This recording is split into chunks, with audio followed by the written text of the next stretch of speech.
सर्वांना नमस्कार. नहि ज्ञानेन सदृशम पवित्रमिह विद्यते. ज्ञानापेक्षा पवित्र असं या लोकी काही नाही. हे ब्रीद वाक्य घेऊन गेली 105 वर्ष काम करणारी संस्था मिरज विद्यार्थी संघ. यंदाचे 99व्या वसंत व्याख्यानमालेतील आजच्या चौथ्या पुष्पासाठी आपण सर्वजण इथं जमलेलो आहोत. मी हिमांशु लेले आपलं सर्वांचं मनापासून स्वागत करतो.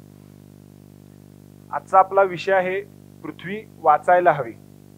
आजचे हे व्याख्यान कैलासवासी पांडुरंग लक्ष्मण महाबळ यांच्या स्मृतिप्रित्यर्थ आणि माझे आजोबा आजी कैलासवासी दिगंबर सदाशिव लेले व कैलासवासी सुमन दिगंबर लेले यांच्या स्मरणार्थ आहे. हा विषय मांडण्यासाठी ज्यांच्या व्यक्तिमत्वाकडे पाहिल्यावर आदराने आणि नम्रतेनं सर म्हणावंसं वाटेल असे doctor Shri VN Shinde sir. Shinde sir मूळ सोलापूर जिल्ह्यातील बार्शी तालुक्याचे. BSc पर्यंतचं शिक्षण सोलापूरमध्ये झालं. पुढे सरांनी शिवाजी विद्यापीठातून फिजिक्समधून MSc आणि PhD पूर्ण केली. PhD नंतर काही वर्ष शिवाजी विद्यापीठामध्ये पदार्थ विज्ञानशास्त्र विभागात सर लेक्चरर म्हणून काम करत होते. त्यानंतर स्वामी रामानंद तीर्थ मराठवाडा विद्यापीठ कोल्हापूर याचे ते कुलसचिव झाले आणि सध्या शिवाजी विद्यापीठ कोल्हापूरचे ते कुलसचिव म्हणून कार्यरत आहेत. सरांचं लेखन विपुल आहे. सर एक अकॅडमिक स्कॉलर तर आहेतच. PhDचा त्यांचा थिसिसचा विषय होता थिन फिल्म सुपर कंडक्टर आणि कायरोजेनिक्स अँड इट्स ॲप्लिकेशन. कायरोजेनिक्स म्हणजे -150 डिग्री तापमानात पदार्थांचं काय काम असतं, पदार्थांचा परिणाम काय होतो, या सगळ्याचा अभ्यास ह्या विषयीचं पुस्तकाचं त्यांनी संपादन केलेलं आहे. पण त्याचबरोबर सर एक विज्ञान साहित्यिक म्हणून सुद्धा प्रसिद्ध आहेत. सर्वसामान्यपणे समज असा असतो की आपण विज्ञानाची फळं रोज चाखत असतो, पण विज्ञानाची भाषा ही अतिशय रुक्ष आणि निरशाची असते. पण याला छेद देत सरांनी विज्ञानामध्ये खूप लेखन केलेलं आहे. विज्ञानामध्ये विज्ञान वाटा पडद्यामागचे शास्त्रज्ञ या सदराखाली महाराष्ट्र टाइम्स 2018 मध्ये लेखमाला सरांनी चालवली होती. विज्ञान या सदराखाली दैनिक लोकमत 2019 मध्ये लेखमाला सरांनी लिहिली होती. आणि पुण्यनगरी 2024 आत्ता चालू असलेली विज्ञान तंत्रज्ञान हा सदर सुद्धा सर लिहितात. त्याबरोबरच एककांचे मानकरी आणि एककांचे इतर मानकरी अशी 2 पुस्तकं सरांनी लिहिलेली आहेत. ज्या शास्त्रज्ञांनी गोष्टी मोजण्यासाठी युनिट आपल्याला दिले, म्हणजे साऊंड मोजण्यासाठी डेसिबल असेल, फ्रिक्वेन्सी मोजण्यासाठी हर्ट्ज असेल, अशा युनिट ज्या शास्त्रज्ञांनी शोधून काढले त्याच्या मागची गोष्ट काय आहे ही ह्याच्यावरचं पुस्तक सरांनी अतिशय रंजक भाषेत लिहिलेलं आहे. त्याचबरोबर आपले भारतीय शास्त्रज्ञ ह्या नावाचं सुद्धा सरांनी पुस्तक लिहिलेलं आहे. भारतीय शास्त्रज्ञांचा संघर्ष कसा होता, त्यांनी जे काही शोध लावले त्याच्या मागची काय कहाणी आहे हे सुद्धा सरांनी त्यामध्ये अत्यंत सोप्या शब्दात लिहिलेलं आहे.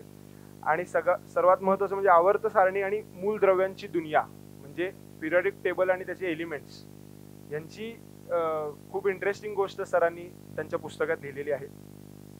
त्याचबरोबर सरांचं शेतीविषयी सुद्धा लिखाण भरपूर आहे. कृषी क्रांतीचे शिलेदार या नावाने सर 2016 मध्ये लोकमतमध्ये लेखमाला चालवत होते. त्याचंच संकलन झाल्यानंतर त्याचं एक पुस्तक झालेलं आहे. आणि हिरव्या बोटांचे किमयागार हे शेती प्रगती नावाचं एक मासिक आहे. तब्बल 8 वर्ष 2014 ते 22 ही लेखमाला चालू होती. त्याचं संकलित होऊन आता ते पुस्तक म्हणून प्रकाशित झालेलं आहे.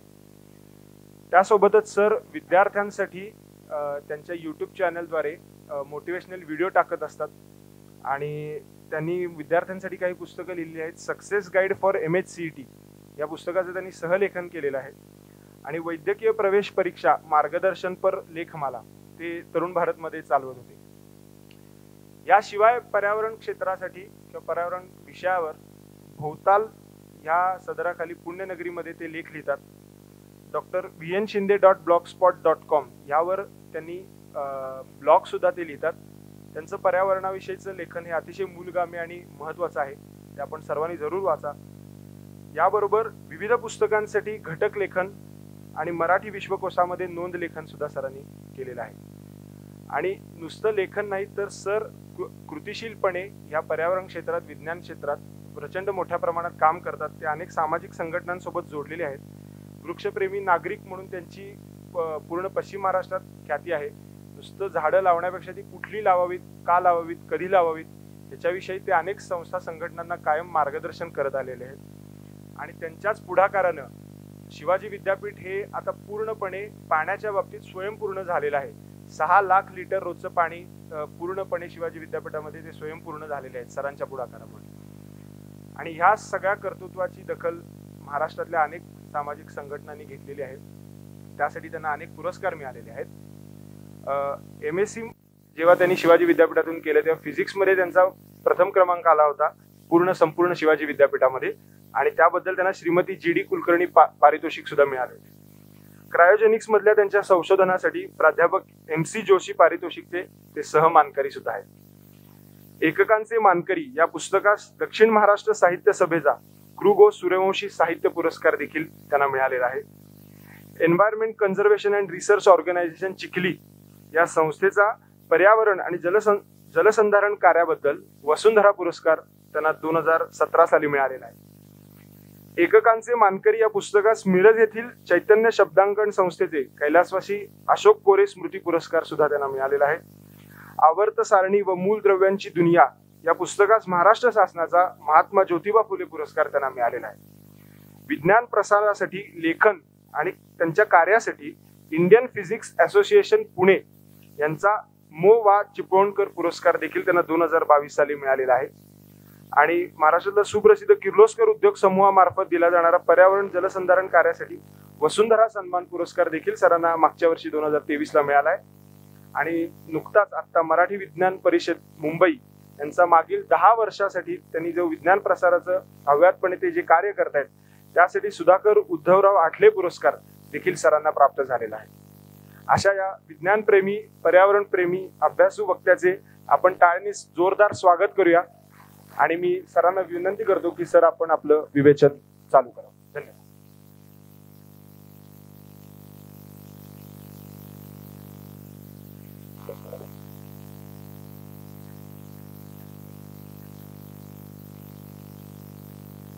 मिरज विद्यार्थी संघ यांच्यामार्फत आयोजित केलेल्या या वसंत व्याख्यानमालेतील आजच्या कैलासवासी पाल महाबळ यांच्या स्मृती प्रित्यर्थाने कैलासवासी दिगंबर सदाशिव लेले व कैलासवासी सुमन दिगंबर लेले यांच्या स्मरणात आजचं हे 4थं पुष्प गुंफण्यासाठी मला आमंत्रित करण्यात आलं. त्याबद्दल सर्वप्रथम मी संस्थेचे मनपूर्वक आभार मानतो. आजचा हा जो विषय दिलेला होता तो विषय देण्यापाठीमाग माझ्या मनात जे कायम एक खंत आहे, जी एक अस्वस्थता पसरते, त्या निमित्तानं जिथं जिथं अशी संधी मिळेल त्या त्या ठिकाणी मी या विषयावरती बोलण्याचा प्रयत्न करतो. खरं सांगायचं तर पूर्वी पुणे किंवा मुंबईला ज्यावेळेस प्रवास करायचो त्यावेळेस डोंगर आणि झाडं पळताना पाहायला खूप आवडायचं, खूप मजा वाटायची.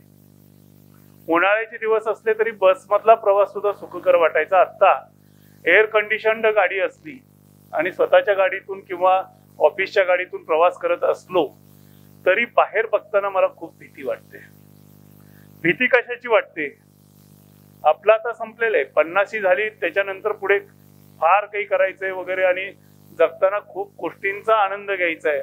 अशा गोष्टी राहिलेल्या आहेत असं अगदी शेवटच्या घटका मोजत असलं तरी माणसाला वाटत असतं, पण मला तसं वाटत नाही. थोडंसं वेगळ्या पद्धतीचं व्यक्तिमत्व, सुरुवातीपासून अध्यात्म, पोथी, पुराण वाचत सगळं बालपण गेलेलं असल्यामुळं त्या बाबतीत थोडासा बाजूला असणारा मी प्राणी आहे. प्राणी हा शब्द मी वारंवार वापरणार आहे आणि माणसानं प्राणी झालं पाहिजे त्याची खूप गरज आहे, हेही का आवश्यक आहे हे मी शेवटी सांगणार आहे. पण आता ज्या वेळेस खिडकीच्या बाहेर बघतो, बसच्या असेल, बसमधून कधी प्रवास करतच नाही पण गाडीतून बाहेर बघायचा प्रयत्न करतो, त्यावेळेस निराश व्हायला लागतो. त्यातलं पहिलं कारण म्हणजे आम्ही झाडं संपवलेली आहेत आणि त्याच्या पाठोपाठ आमची भूक इतकी वाढलेली आहे की आम्ही आता डोंगर संपवायला लागलो. काय परिणाम होणार आहेत, कसे परिणाम होणार आहेत हे शास्त्रज्ञ कधीही सांगत नाहीत. मी संशोधनाबद्दल राष्ट्रीय पातळीवरचा एक पुरस्कार घेतलेली व्यक्ती आहे. क्रायोजेनिक्स म्हणजे अतिशीत तापमान त्या तापमानामध्ये संशोधन केलं. IIT मुंबई सारख्या संस्थेबरोबर माझं काम आहे. ते पुस्तकाचं संपादन जे केलं त्या संपादकांच्या मध्ये पहिले संपादक जे आहेत ते त्यावेळेस IIT मुंबईच्या मेकॅनिकल इंजिनिअरिंग विभागाचे हेड KG नारायण खेडकर हे होते. त्यांच्याबरोबर काम केलेलं आहे. पण त्या क्षेत्रातून आम्ही काय देतोय समाजाला याचा शोध घेण्याची संशोधकांनी सुद्धा गरज आहे. कारण संशोधक नेहमी काय करतात तर त्यांनी लावलेला शोध माणसाच्या कसा फायद्याचा आहे हेच फक्त सांगतात.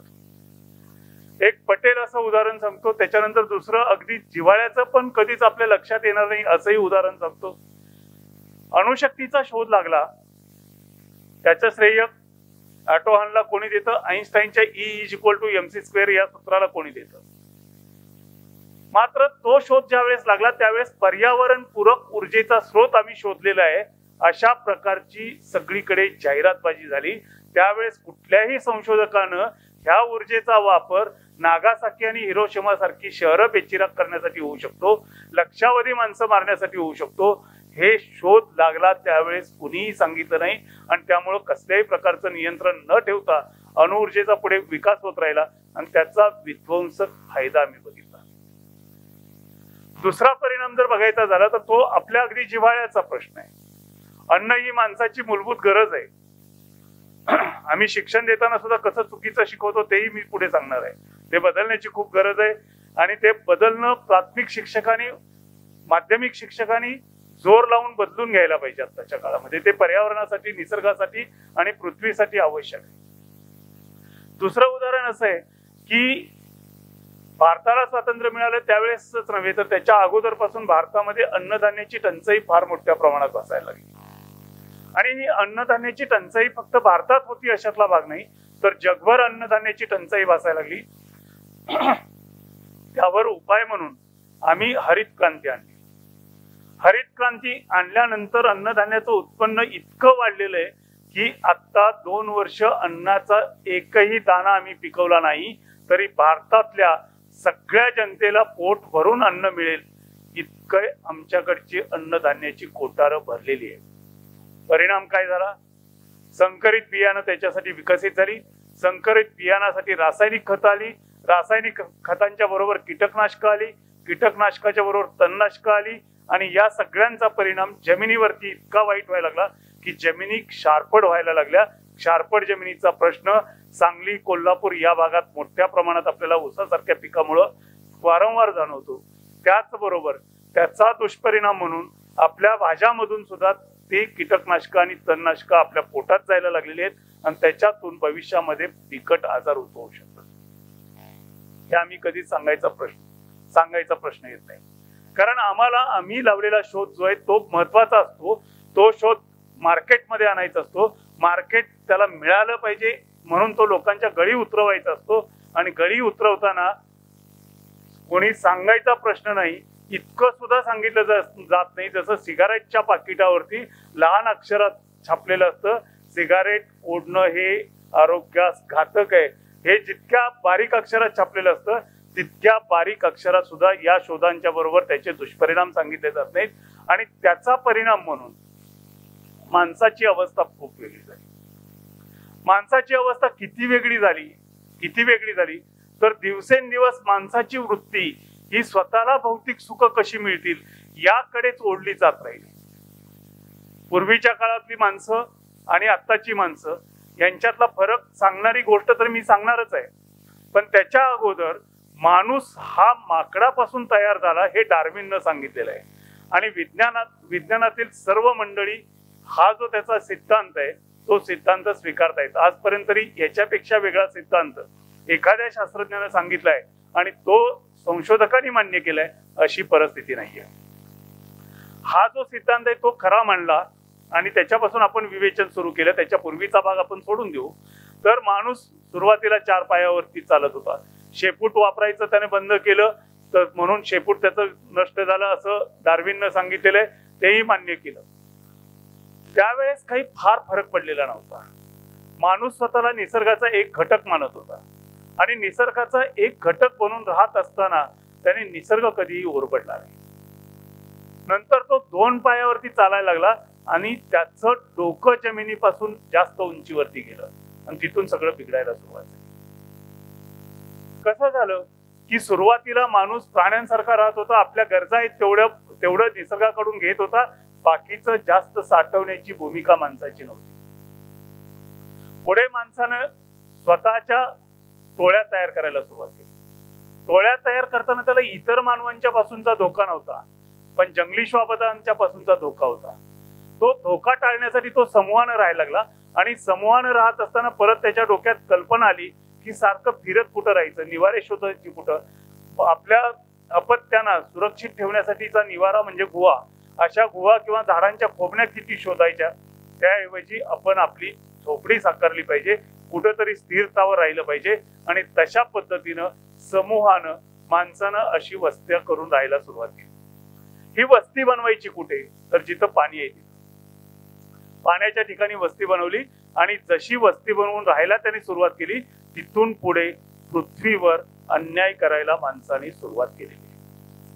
तो अन्याय सुरुवातीला नकळत होता, पृथ्वीवर जास्त मोठा परिणाम करणारा नव्हता, पण घरी राहणाऱ्या महिला, विशेषतः गर्भवती महिला यांनी शेतीची सुरुवात केली.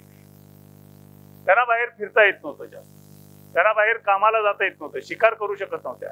त्या घरात ज्या थांबत होत्या त्यांनी घरात थांबून वेळ घालवायचा कसा, तर खायला जे आपण ओरबडून धान्य आणतो ते धान्य, तृणधान्य विशेषतः, ती तिथं आजूबाजूच्या भागात घराच्या झोपडीच्या बाजूला टाकायला सुरुवात केली.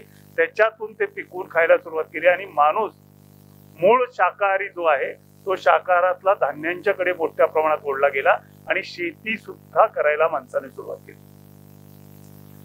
वस्ती झाली, शेती करायला सुरुवात केली. या सगळ्यांच्या बरोबर लोकसंख्या मोठ्या प्रमाणात वाढायला लागली. अर्थात त्या वेळेस निसर्ग त्यांच्यावरती नियंत्रण आणत होता. बालमृत्यूंचं प्रमाण मोठ्या प्रमाणात होतं. जंगली श्वापद डोळे चुकवून मुलं पळवून न्यायचं काम करत होती. ह्या सगळा निसर्गाचा संतुलनाचा भाग जो होता तो जसाच्या तसा होता. माणसानं मग त्याच्यासाठी संरक्षक भिंती झोपड्यांच्या भोवती उभा करायला सुरुवात केली. पुढे बांधकामाची सुरुवात झाली, तटबंदी उभा करायला सुरुवात झाली. पण घरं बांधण्यासाठी झाडं तोडणं आणि शेतीचं क्षेत्र वाढवण्यासाठी जंगल तोडणं हे नित्याचं झालं. याच्यातून जंगलाचं प्रमाण कमी व्हायला सुरुवात झाली, पण त्याचं सुद्धा त्या काळातल्या लोकसंख्येच्या तुलनेनं प्रमाण जे होतं ते लक्षात न येण्यासारखं किंवा नकळत.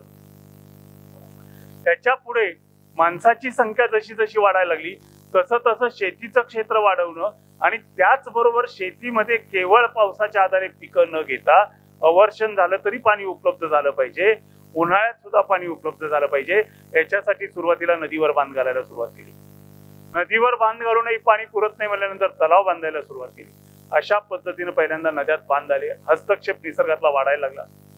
हा हस्तक्षेप वाढवत वाढवत त्याच्यातला सगळ्यात मोठा जो भाग होता तो म्हणजे आम्ही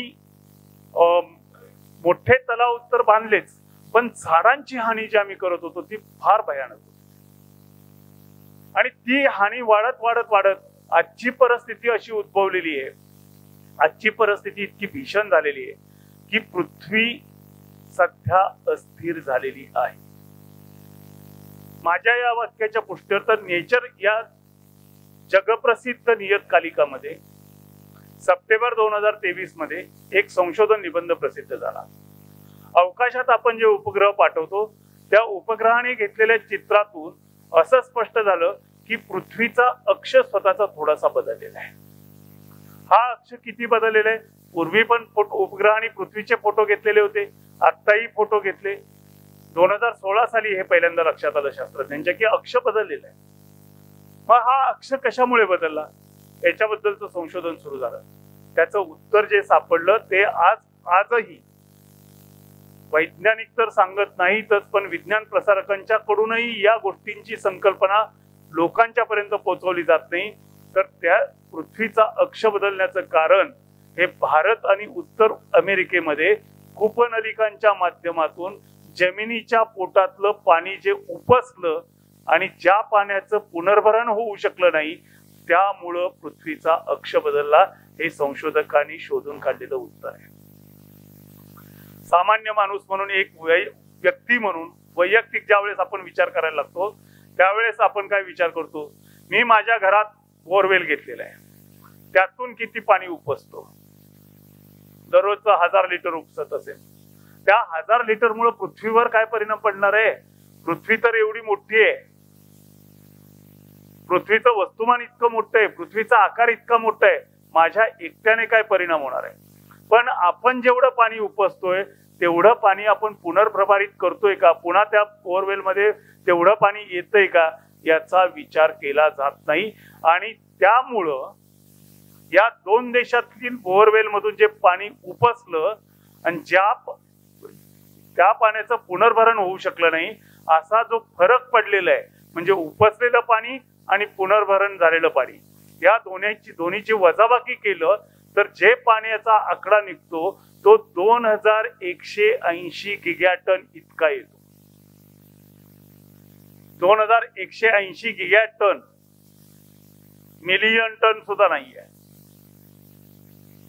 गिगाटन इतका भरतो. आणि इतकं पाणी उपसलेलं असल्यामुळं त्या ठिकाणी एक पोकळी निर्माण झाली. पोकळी निर्माण झाल्यामुळं त्या भागातील भूस्तराची घनता कमी झाली. आता दुसरं उदाहरण घेऊया. लहान मुलं भोवरा फिरवतात, भोवरा फिरत राहतो कारण त्याचा समतोल साधलेला असतो. पृथ्वी फिरते, तिचा सुद्धा समतोल साधलेला आहे. तो समतोल ही जमिनीतली घनता कमी झाल्यामुळं बदलला आणि त्याच्यामुळे अक्ष हा 80 सेंटीमीटरने एका बाजूला झुकला गेला. आता तुम्ही म्हणाल पृथ्वीचा आकार बघितला तर 80 सेंटीमीटर हा आकडा म्हणजे किती किरकोळ आहे. पण ह्या 80 सेंटीमीटरनं अक्ष बदलल्यामुळं शेकडो किलोमीटरचा शीतकटिबंधाचा भाग समशीतोष्ण कटिबंधात आला. समशीतोष्ण कटिबंधातला भाग उष्ण कटिबंधात गेला आणि उलट्या बाजूला उष्ण कटिबंधातला भाग समशीतोष्ण कटिबंधात आणि समशीतोष्ण कटिबंधातला भाग शीत कटिबंधात गेला. याचा परिणाम माणसाला कधीच जाणवणार नाही, कारण आमच्याकडे काही घडायला लागलं की आम्ही ते कसं सुखकर होईल याची कारणं शोधतो. ती कारणं कशी शोधतो तर समजा टेम्परेचर वाढते, टेम्परेचर यावर्षी 50 डिग्रीला जाईल म्हणल्यानंतर घरात आपण ऊर्जा कमीत कमी कशी वापरावी, प्रदूषण कमीत कमी कसं करावं याची चर्चा होण्याऐवजी आपण यावर्षी एसी घ्यायचा का, किती खोल्यांसाठी घ्यायचा आणि आपण कसं सुखात राहायचं याचा विचार केला जातो. आणि ही विचारसरणी किती बदलली. 3 पिढ्यातल्या 3 तरुणांची गोष्ट मी तुम्हाला सांगणार आहे. माणसाची वृत्ती किती बदललेली. असेच एक वक्ते होते पहिल्या 3 पिढ्यापूर्वीच्या काळातले. ते वक्ते असेच येतात, त्यांचं भाषण करत असताना ते सांगतात, अर्थात ते आध्यात्मिक व्याख्यान होतं, आध्यात्मिक व्याख्यान सांगतात, मानवा तुला जे काही मिळतं ते देवाच्या कृपेनं मिळतं. देवाच्या कृपेनं जे तुला मिळालेलं आहे ते सगळं तुझंच नाहीये, तर तुझ्या डोक्यावरती समाजाचं काहीतरी उत्तरदायित्व आहे आणि ते देवानं तुला आखून दिलेलं आहे. त्यामुळे तुला जे मिळालंय त्यातला काही भाग तू दान केला पाहिजेस. ऐकून सगळे लोक प्रभावित होतात. त्यातले 3 तरुण दुसऱ्या गावचे असतात, शेजारच्या गावचे असतात, कदाचित अंकलीचे वगैरे असते. ते लेक्चर ऐकून जातात. निघताना त्यांना रस्त्यामध्ये, अर्थात त्या काळामध्ये मोटार गाड्या नव्हत्या त्यामुळे ते चालतच जात असतात. जाताना त्यांना रस्त्यामध्ये एक सोन्याच्या मोहरा असलेली थैली सापडते. त्या तिघांच्या मध्ये चर्चा सुरू होते. त्यातली ज्याला सापडलेली असते थैली तो म्हणतो याच्यातला मी तुम्हाला वाटा देईन बरं का. 3 मित्रच असतात. दुसरे 2 म्हणतात अरे आम्ही पण बघितलेलंच होतं, तू पहिला हात लावला म्हणून काय झालं, आमचा वाटा तुला द्यावाच लागेल. परत थोडं पुढे गेल्यानंतर त्या तिघांच्या मध्ये चर्चा सुरू होते. अरे पण महाराजांनी सांगितलंय आपल्याला की जे तुम्हाला मिळालेलं आहे ते सगळं तुमचं नाहीये, तर त्यातलं काही तुम्ही दान केलं पाहिजे, समाजाचं उत्तरदायित्व तुमच्यावर. ते तिघं घरी जातात. घरी गेल्या ज्याच्या घरी जातात, ज्याच्या हातात थैली असते तो हाक मारतो, अगं हे ऐकलंस का, आतून आवाज येतो, काय हो तुझी जरा एक बांगडी घेऊन ये. या दोघांना काही कळत नाही, हा बांगडी कशासाठी मागतो. का रे बाबा, काय नाही म्हणलं, सांगतो की. बायको पण आतून येता येता विचारते, का हो बांगडी कशाला पाहिजे. अगं दे म्हणतात, गावात गेल्या सांगतो म्हणतात. बोलावून घेतात. गावात तो गावाचा जो सेवक असतो त्याला बोलावून घेतात आणि सांगतात या गावाच्या भोवती एक रिंगण मार म्हणतात. कशाला, तू मार तरी म्हणतात. अंगणात उभा राहतात. गावाच्या भोवती रिंगण मारलेलं असतं. गावाच्या भोवती रिंगण मारल्यानंतर इतर दोघांना सांगतो की ह्या मोहरा आहेत त्या आपण उधळायच्या, त्या रिंगणाच्या बाहेर जेवढ्या पडतील तेवढ्या दान करायच्या, आतमध्ये पडतील तेवढ्या. आता तिसरं जनरेशन आलं. तिसऱ्या जनरेशन मधली तिघं अशीच व्याख्यानाला गेली, व्याख्यान ऐकलं. येताना त्यांना मोहरा सापडल्या. घरी आले. घरी आल्यानंतर म्हणले आता कुठं रिंगण आकायचं, आपल्या आजोबांना असं केलं, वडिलांना असं केलं, आपण कुठं रिंगण आकायचं. रिंगण आकायची गरजच नाही. मला यंग जनरेशन आहे, मग काय करायचं. मला महाराजांनी काय सांगितलं, देवाला दान, देवाच्या नावानं दान करायचं. देव कुठं असतो, वर असतो. आपण सगळ्या मोहरा वर फेकायच्या, देवाला जेवढ्या पाहिजे तेवढ्या देव घेईल, उरलेल्या सगळ्या खाली येतील, त्या सगळ्या आपण ठिकाणी वाटून घ्यायच्या. आपली आजची परिस्थिती या तिसऱ्या जनरेशन साठी. आणि मला खंत का वाटते, मी विज्ञानाचा विद्यार्थी असल्यामुळं, वाचायची वाईट सवय असल्यामुळं, कुठलाही मिळेल तो विषय वाचायची सवय असल्यामुळं, जे जे समोर येतं त्यातले धोके फार पटकन करतात, फार पटकन लक्षात येतं आणि मग अस्वस्थ व्हायला लागतं. आता आपण जे डोंगर सपाट करत चाललेलो आहोत, ते डोंगर सपाट केल्यानंतर पृथ्वीच्या जमिनीवर असणारं किती मोठं वजन आपण काढून घेतोय आणि त्याच्या खाली भूस्तर किती आहे ह्याची कोणी मोजमाप घेतलेत का? त्या ठिकाणीच एखाद्या ज्वालामुखीचा उद्रेक पुन्हा जर आला, खालून जर तेवढी मोठी धडक आली तर किती किलोमीटरचं नुकसान होईल याचा कोणी अंदाज बांधतोय का? मग आम्ही डोंगराची ही जी कटाई सुरू केलेली आहे, डोंगर संपवत चाललेलो आहोत, याचा विचार कोणी करायचा? आणि प्रत्येक गोष्टीला आम्ही याच्यासाठीच बघतो की मला सुख कसं मिळेल, मला याच्यातून किती फायदा होईल, माझं जीवन कसं सुखकर होईल. एका घरात 3 गाड्या, एका घरात 4 गाड्या. मला महाराष्ट्रातच असणाऱ्या एका उद्योगपतीचं फार कौतुक वाटतं. त्यांनी 3000 खोल्यांचं घर बांधलेलं आहे. आणि एक प्रश्न पडतो की त्या घराची मालकीन जी असेल ती महिन्यातून एकदा तरी प्रत्येक खोलीचा उंबरा बघत असेल का? 3000 खोल्यांच्या घराची मग गरज काय? आपण किती संसाधनांची लूट करतोय, किती त्या संसाधनांना ओरबाडतोय की, आणि त्याचे दुष्परिणाम काय होणार आहे त्याचा विचार न करता. मागच्या 8-10 दिवसामध्ये दुबई पाण्यामध्ये बुडाली म्हणून बातमी आलेली वाचली असेल, ऐकली असेल. टीव्ही वाल्यांनी फार छान पैकी दाखवली. त्यातल्या एका अँकरने जर त्या ठिकाणी आपण प्रत्यक्ष आहोत अशा बॅकग्राऊंडवर ती सगळी बातमी सांगितलेली होती. खूप भारी वाटलं. मी पण तसा थोडासा प्रयत्न केलाय. आता व्हिडिओ एक माझ्या युट्यूब चॅनेलवर टाकलाय. त्याच्यामधलं तंत्रज्ञान आहे क्लाउड सीडिंग. ह्या क्लाउड सीडिंगचं तंत्रज्ञान वापरून पाऊस पाडता येतो हे महाराष्ट्राला पण माहित आहे. आपणही काही वेळा प्रयोग केले. महाराष्ट्रात ते तितकेसे यशस्वी झाले नाहीत. मात्र दुबईमध्ये जो पाऊस पडला त्याला जागतिक तापमानवाढीचं परिमाण दिलं जातं किंवा अनेक संशोधक सांगतात की जागतिक तापमानवाढीमुळे निसर्ग जो लहरी झालेला आहे, निसर्ग लहरी झाल्यामुळं अशा पद्धतीचा पाऊस तिथं पडला. हे कधीही माझ्यासारख्याला मान्य होणार नाही. कारण काही संस्था हे पुराव्यासह सांगतात की तो पाऊस पडायच्या अगोदर काही तास दुबईतून 6 क्लाउड सीडिंग करणारी विमानं उडाली होती आणि ती ज्या भागात मोठ्या प्रमाणात पाऊस पडला त्या एरियापासून अगदी जवळ भागामध्ये शिरली. हे क्लाउड सीडिंग झाल्यामुळे त्या ठिकाणी एवढ्या मोठ्या प्रमाणात पाऊस पडला. आम्ही प्रत्येक गोष्टीवर मात करण्यासाठी निसर्गामध्ये हस्तक्षेप करतोय आणि हा हस्तक्षेप जसा वाढत चालला, निसर्ग खूप हुशार आहे. त्या निसर्गाला आपण फार कच्चे समजून आजही वाटचाल करतोय. एक विचार करा, कोरोना फक्त आला आणि कोरोना आल्यानंतर काही दिवसातच पूर्ण लॉकडाऊन झालं. 1% वाहनं सुद्धा रस्त्यावरून धावत नव्हती. माणसं अत्यावश्यक गरजेशिवाय बाहेर पडत नव्हती. गाडीवरून निघालेला असला तरी पोलीस त्याला अडवून धूत होते. अशा काळामध्ये पंजाब राजस्थानच्या तिथून हिमशिखरं दिसायला लागलेली होती. इतकं सगळं वातावरण निरभ्र झालेलं होतं. आणि परत कोरोनावरती आम्ही व्हॅक्सिन शोधलं. त्या व्हॅक्सिनचं भूत आता परत आलेलं आहे. त्याचे दुष्परिणामाने रक्ताची गाठ होऊन माणसं मरतात वगैरे. आता परत ते सगळ्या चर्चा सुरू झालेल्या आहेत. पण कोरोना आल्यानंतर आम्ही निसर्गातला हस्तक्षेप थांबवला तर ते पण आपल्या अत्यावश्यक गरजा सांभाळून आम्ही थांबवला. त्यावेळेस निसर्ग खुश झालेला होता, त्याच्यावर आम्ही मात केली.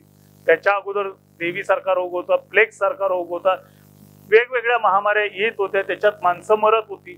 निसर्गाचं संतुलन राखायचं काम व्यवस्थित चाललेलं होतं. मात्र आम्ही निसर्गामध्ये एक निसर्गाचा घटक आहोत असं न मानता आम्ही सर्वश्रेष्ठ आहोत आणि या निसर्गाचे आम्ही स्वामी आहोत या आविर्भावात जे जगायला सुरुवात केली, त्याच्यातून निसर्गामध्ये इतका हस्तक्षेप केलेला आहे, इतका हस्तक्षेप केलेला आहे की माझ्यासारख्याला पुढचं चित्र आता असं दिसतं की 2050 सालापर्यंत जगातली 12 ते 15% लोकसंख्या ही नैसर्गिक आपत्तीत मरण पावणार आहे. आजच ऐकायला मिळालेली बातमी अशी आहे, उस्मानाबाद जिल्ह्यामध्ये, म्हणजे ह्या बातमीपासून तरी प्रत्येकानं बोध घ्यावा. पण आम्ही ती बातमी म्हणून वाचणार आहोत आणि सोडून देणार आहोत, पण बोध घ्यायला पाहिजे, विचार करायला पाहिजे. तिथलं तापमान आता सध्याच्या स्टेजला सुद्धा 42-43च्या पुढे गेलेलं आहे. 3 माता आपल्या बाळांना झोळीमध्ये बांधून, आमच्या आईनं पण आम्हाला तसंच सांभाळलेलं होतं, झोळीमध्ये झाडाला बांधून शेतात काम करत होत्या आणि त्या उष्णतेमुळे ती 3 बालकं मरण पावली. मी जे म्हटलं, नैसर्गिक कारणामुळे 12 ते 15% लोकसंख्या 2050 पर्यंत समाप्त होणार आहे, त्याच्यात आपला समावेश होऊ नये असं जर आपल्याला प्रत्येकाला वाटत असेल तर आपण आता या ठिकाणी सगळीच बुजुर्ग मंडळी आहेत. खरं सांगायचं झालं तर मी बुजुर्ग मंडळीच्या पुढं कधीही बोलत नाही, कारण न्यूटनचा नियम फिजिक्स वाला असल्यामुळं पाठ आहे, न्यूटनचे नियम पाठ आहेत. न्यूटन असं सांगतो, कोणतीही वस्तू बाहेरून असंतुलित बल लावल्याशिवाय स्वतःची जागा बदलत नाही. आणि माणसाची मन सुद्धा 45 वर्षानंतर साधारण त्याच टप्प्यात जातात. शिक्षकांची मन त्या मानानं तरुण असतात, बदलत असतात, कारण ती त्या वयोगटातल्या लोकांशी कायम संवाद साधत असतात. पण बाकीच्या मंडळींची मन जी आहेत ती लवकर बदल स्वीकारायला तयार होत नसतात. त्यामुळे मी शक्यतो विद्यार्थ्यांच्या समोर जात असतो. खरं सांगायचं झालं तर या व्याख्यानमालेनं मला ही संधी दिली आहे की सगळ्या आपल्यासारख्या ज्येष्ठ मंडळींच्या पुढे हे विचार मांडायचे. आणि त्यातले काही आमच्या मनोज पाटील सरांच्या सारखी मंडळी, लेले सरांच्या सारखी मंडळी ही आजही या पृथ्वीला वाचवण्यासाठी त्यांच्या परीनं, त्यांच्या आकलनानुसार, त्यांच्या कृतीनं प्रयत्न करतायत. तुमच्यापैकी अनेक जण असतील की ज्यांच्या कार्याची मला माहिती नाही, पण मला जे जाणवतो, माझ्या मनात जी खंत असते, मला जी अस्वस्थता येते ती कधीतरी व्यक्त केली पाहिजे. नाहीतर डॉक्टर साहेब, मी पण बीपीचा पेशंट आहे, हार्ट अटॅक माझा मित्र पण, ते करायचं नाहीये, त्यामुळे व्यक्त व्हायला पाहिजे. आणि ती संधी मला या व्याख्यानमालेतून मिळाली. तर निसर्गातले हस्तक्षेप इतके आम्ही करतोय. आता ह्या दुबईच्या प्रकरणामध्ये क्लाउड सीडिंगनं पाऊस पाडला इथपर्यंत ठीक आहे, हे तंत्रज्ञान सुद्धा अपघातातून शोधलं गेलं आणि ते तिकडे ढगांच्या वस्ती वापरायला सुरुवात केली. आज कोल्हापूरची पंचगंगा, त्या पंचगंगेच्या वरती बांधलेला बांध राजाराम बंधारा, त्या बंधाऱ्यातून आम्ही पाणी उपसतो, ते आमच्या फिल्टर हाऊसला येतं, म्हणजे कोल्हापूर शहराच्या फिल्टर हाऊस मधून ते पाणी आमच्या घरात नळातून येतं आणि आम्ही ते प्यायला वापरतो. तीच पंचगंगा इचलकरंजीला येते, तिथल्या पाण्यामध्ये पाय धुवून तुमच्यापैकी कोणीही दाखवावे, मी पण येतो तुमच्याबरोबर, मग मी उडी मारतो त्या पाण्यात. का एवढा पंचगंगेमध्ये फरक पडतो? निसर्ग खूप हुशार आहे असं ज्यावेळेस मी म्हटलं, त्यावेळेस आपण पंचगंगेच्या प्रदूषणाची कारणं सांगतो, ती फक्त वरवरची कारणं सांगतो. पण पंचगंगेच्या प्रदूषणाची कारणं ही तिच्या उगमापासून सुरू झालेली आणि भारतातलीच नव्हे तर जगातली एकमेव नदी अशी आहे की जे पहिल्या 1/3 भागातच प्रदूषित झालेली आढळते. बाकीच्या नद्यातलं पाणी जे असतं तिची लांबी जर 100 किलोमीटर असेल तर पहिल्या 33% भागातलं पाणी हे डोळे झाकून वापरायला घ्यावं, नंतरच्या 33% भागातलं पाणी प्रक्रिया करून वापरावं आणि नंतर समुद्राच्या जवळचा 33% भाग जो असतो त्या भागामध्ये पाणी प्रदूषित झालेलं आढळतं. पंचगंगेच्या बाबतीत मात्र पहिल्या 33% भागातच इतकं प्रदूषण वाढलेलं असतं की ते पाणी आम्ही पाय धुवायला सुद्धा वापरू शकत नाही. अशी परिस्थिती का उद्भवली, असं का घडतंय याचा विचार करत असताना निसर्गानं जी यंत्रणा विकसित केलेली आहे त्या यंत्रणेमध्ये आम्ही इतका हस्तक्षेप, आमच्या हस्तक्षेपाचा परिणाम झालेला आहे हे आम्ही लक्षात घेतलेलं आहे. पाणी शुद्ध करण्यासाठी लहानपणी तुमच्यापैकी जे खेड्यात वाढलेले आहेत त्यांना निश्चितच आठवत असेल की पाणी शुद्ध करण्यासाठी स्वतःची निसर्गाची एक यंत्रणा पूर्वीपासून अस्तित्वात होती. हायड्रला सारखी वनस्पती ऑक्सिजन आतमध्ये सोडत असायची. पाननिवळी नावाचा एक किडा जो होता तो डस्ट पार्टिकल खाली ढकलायचं काम करायचा आणि त्या पाण्याला बऱ्यापैकी स्वच्छता उपलब्ध करून द्यायचा. पण सह्याद्रीच्या पर्वतरांगातून जिथून पाणी पंचगंगेत येतं त्या ठिकाणीच आम्ही उत्खनन मोठ्या प्रमाणात केलं. उत्खननाचे नियम पाळले नाही. तिथं हरित कव्हर तिथं तयार केलं नाही. ते जी माती वापरासाठी उपयुक्त नसणारी माती जी आजूबाजूला पडलेली होती ते झाकली नाही. त्यामुळे ती माती बॉक्साईट युक्त माती तशीच पावसाच्या पाण्याबरोबर येते आणि ही जी नैसर्गिक यंत्रणा होती ती यंत्रणा कुचकामी करून टाकते. हा पहिला टप्पा ज्या ठिकाणी पाणी प्रदूषित करायला आम्ही कारण बनवून देतो. मग पुढे शहरात वापरलेलं पाणी मोठ्या प्रमाणात प्रक्रिया न करता नाल्यांच्या माध्यमातून नद्यांच्या पर्यंत पोहोचणं, कारखान्यातलं पाणी तशाच पद्धतीने जाणं, ऊसाच्या कारखान्यातून बाहेर पडणारं मळीयुक्त पाणी नद्यांच्या मध्ये मिसळणं, हे सगळ्या गोष्टी ज्या आहेत त्या सगळ्या गोष्टींचा समावेश होऊन ते पाणी शेवटी अशुद्ध स्वरूपात आणि आपल्याला इचलकरंजी सारख्या गावाजवळ ते पाणी वापरण्यास योग्य वाटत नाही. मग आम्ही काय करतो, आम्हाला चांदोली धरणातून पाणी मिळालं पाहिजे. चांदोली धरण ज्या भागात आहे ते म्हणतात आमचं सगळं या धरणाने हिरावून घेतलेलं आहे, आम्ही तुम्हाला पाणी देणार नाही. आज गोदावरीच्या पाण्यासाठी मराठवाडा आणि नाशिककरांची अशीच भांडणं चालू आहे. उजनीचं पाणी मराठवाडा मागते, त्याच्यासाठी पुणेकर आणि मराठवाडा यांची भांडणं तशीच चालू. जमिनीवरच्या पाण्यासाठीची आज भांडणं चालू आहे.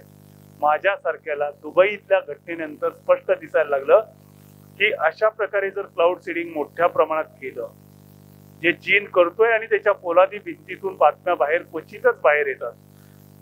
ज्यावेळेस दुबईत पाऊस पडला त्याच काळामध्ये चीनमध्येही पाऊस पडला आणि चीनमध्ये किती पाऊस पडलेला असेल तर 10 लाख लोकांचं स्थलांतर करावं लागलं. 10 लाख लोकांचं स्थलांतर करावं लागलं. इतका मोठा पूर येईल, इतका मोठा पाऊस त्यांनी पाडला. आता हे तंत्रज्ञान वापरून आम्ही निसर्गात हस्तक्षेप करून ढग आमच्या देशावरून जात असताना आमच्याच देशात पाऊस पडायला लागलो तर शेजारच्या देशामध्ये दुष्काळ पडणार आहे. कारण पाण्याची वाफ होऊन वर जायचं प्रमाण आणि वरून पडणाऱ्या पावसाचं प्रमाण जागतिक पातळीवर एकत्र केलं तर काही हजार लिटरचा काही लाख लिटरचा फरक पडत असेल, पण इतका मोठा फरक पडणार नाही की सगळीकडे परत पाऊस सुरळीत पडेल, चांगला पडेल.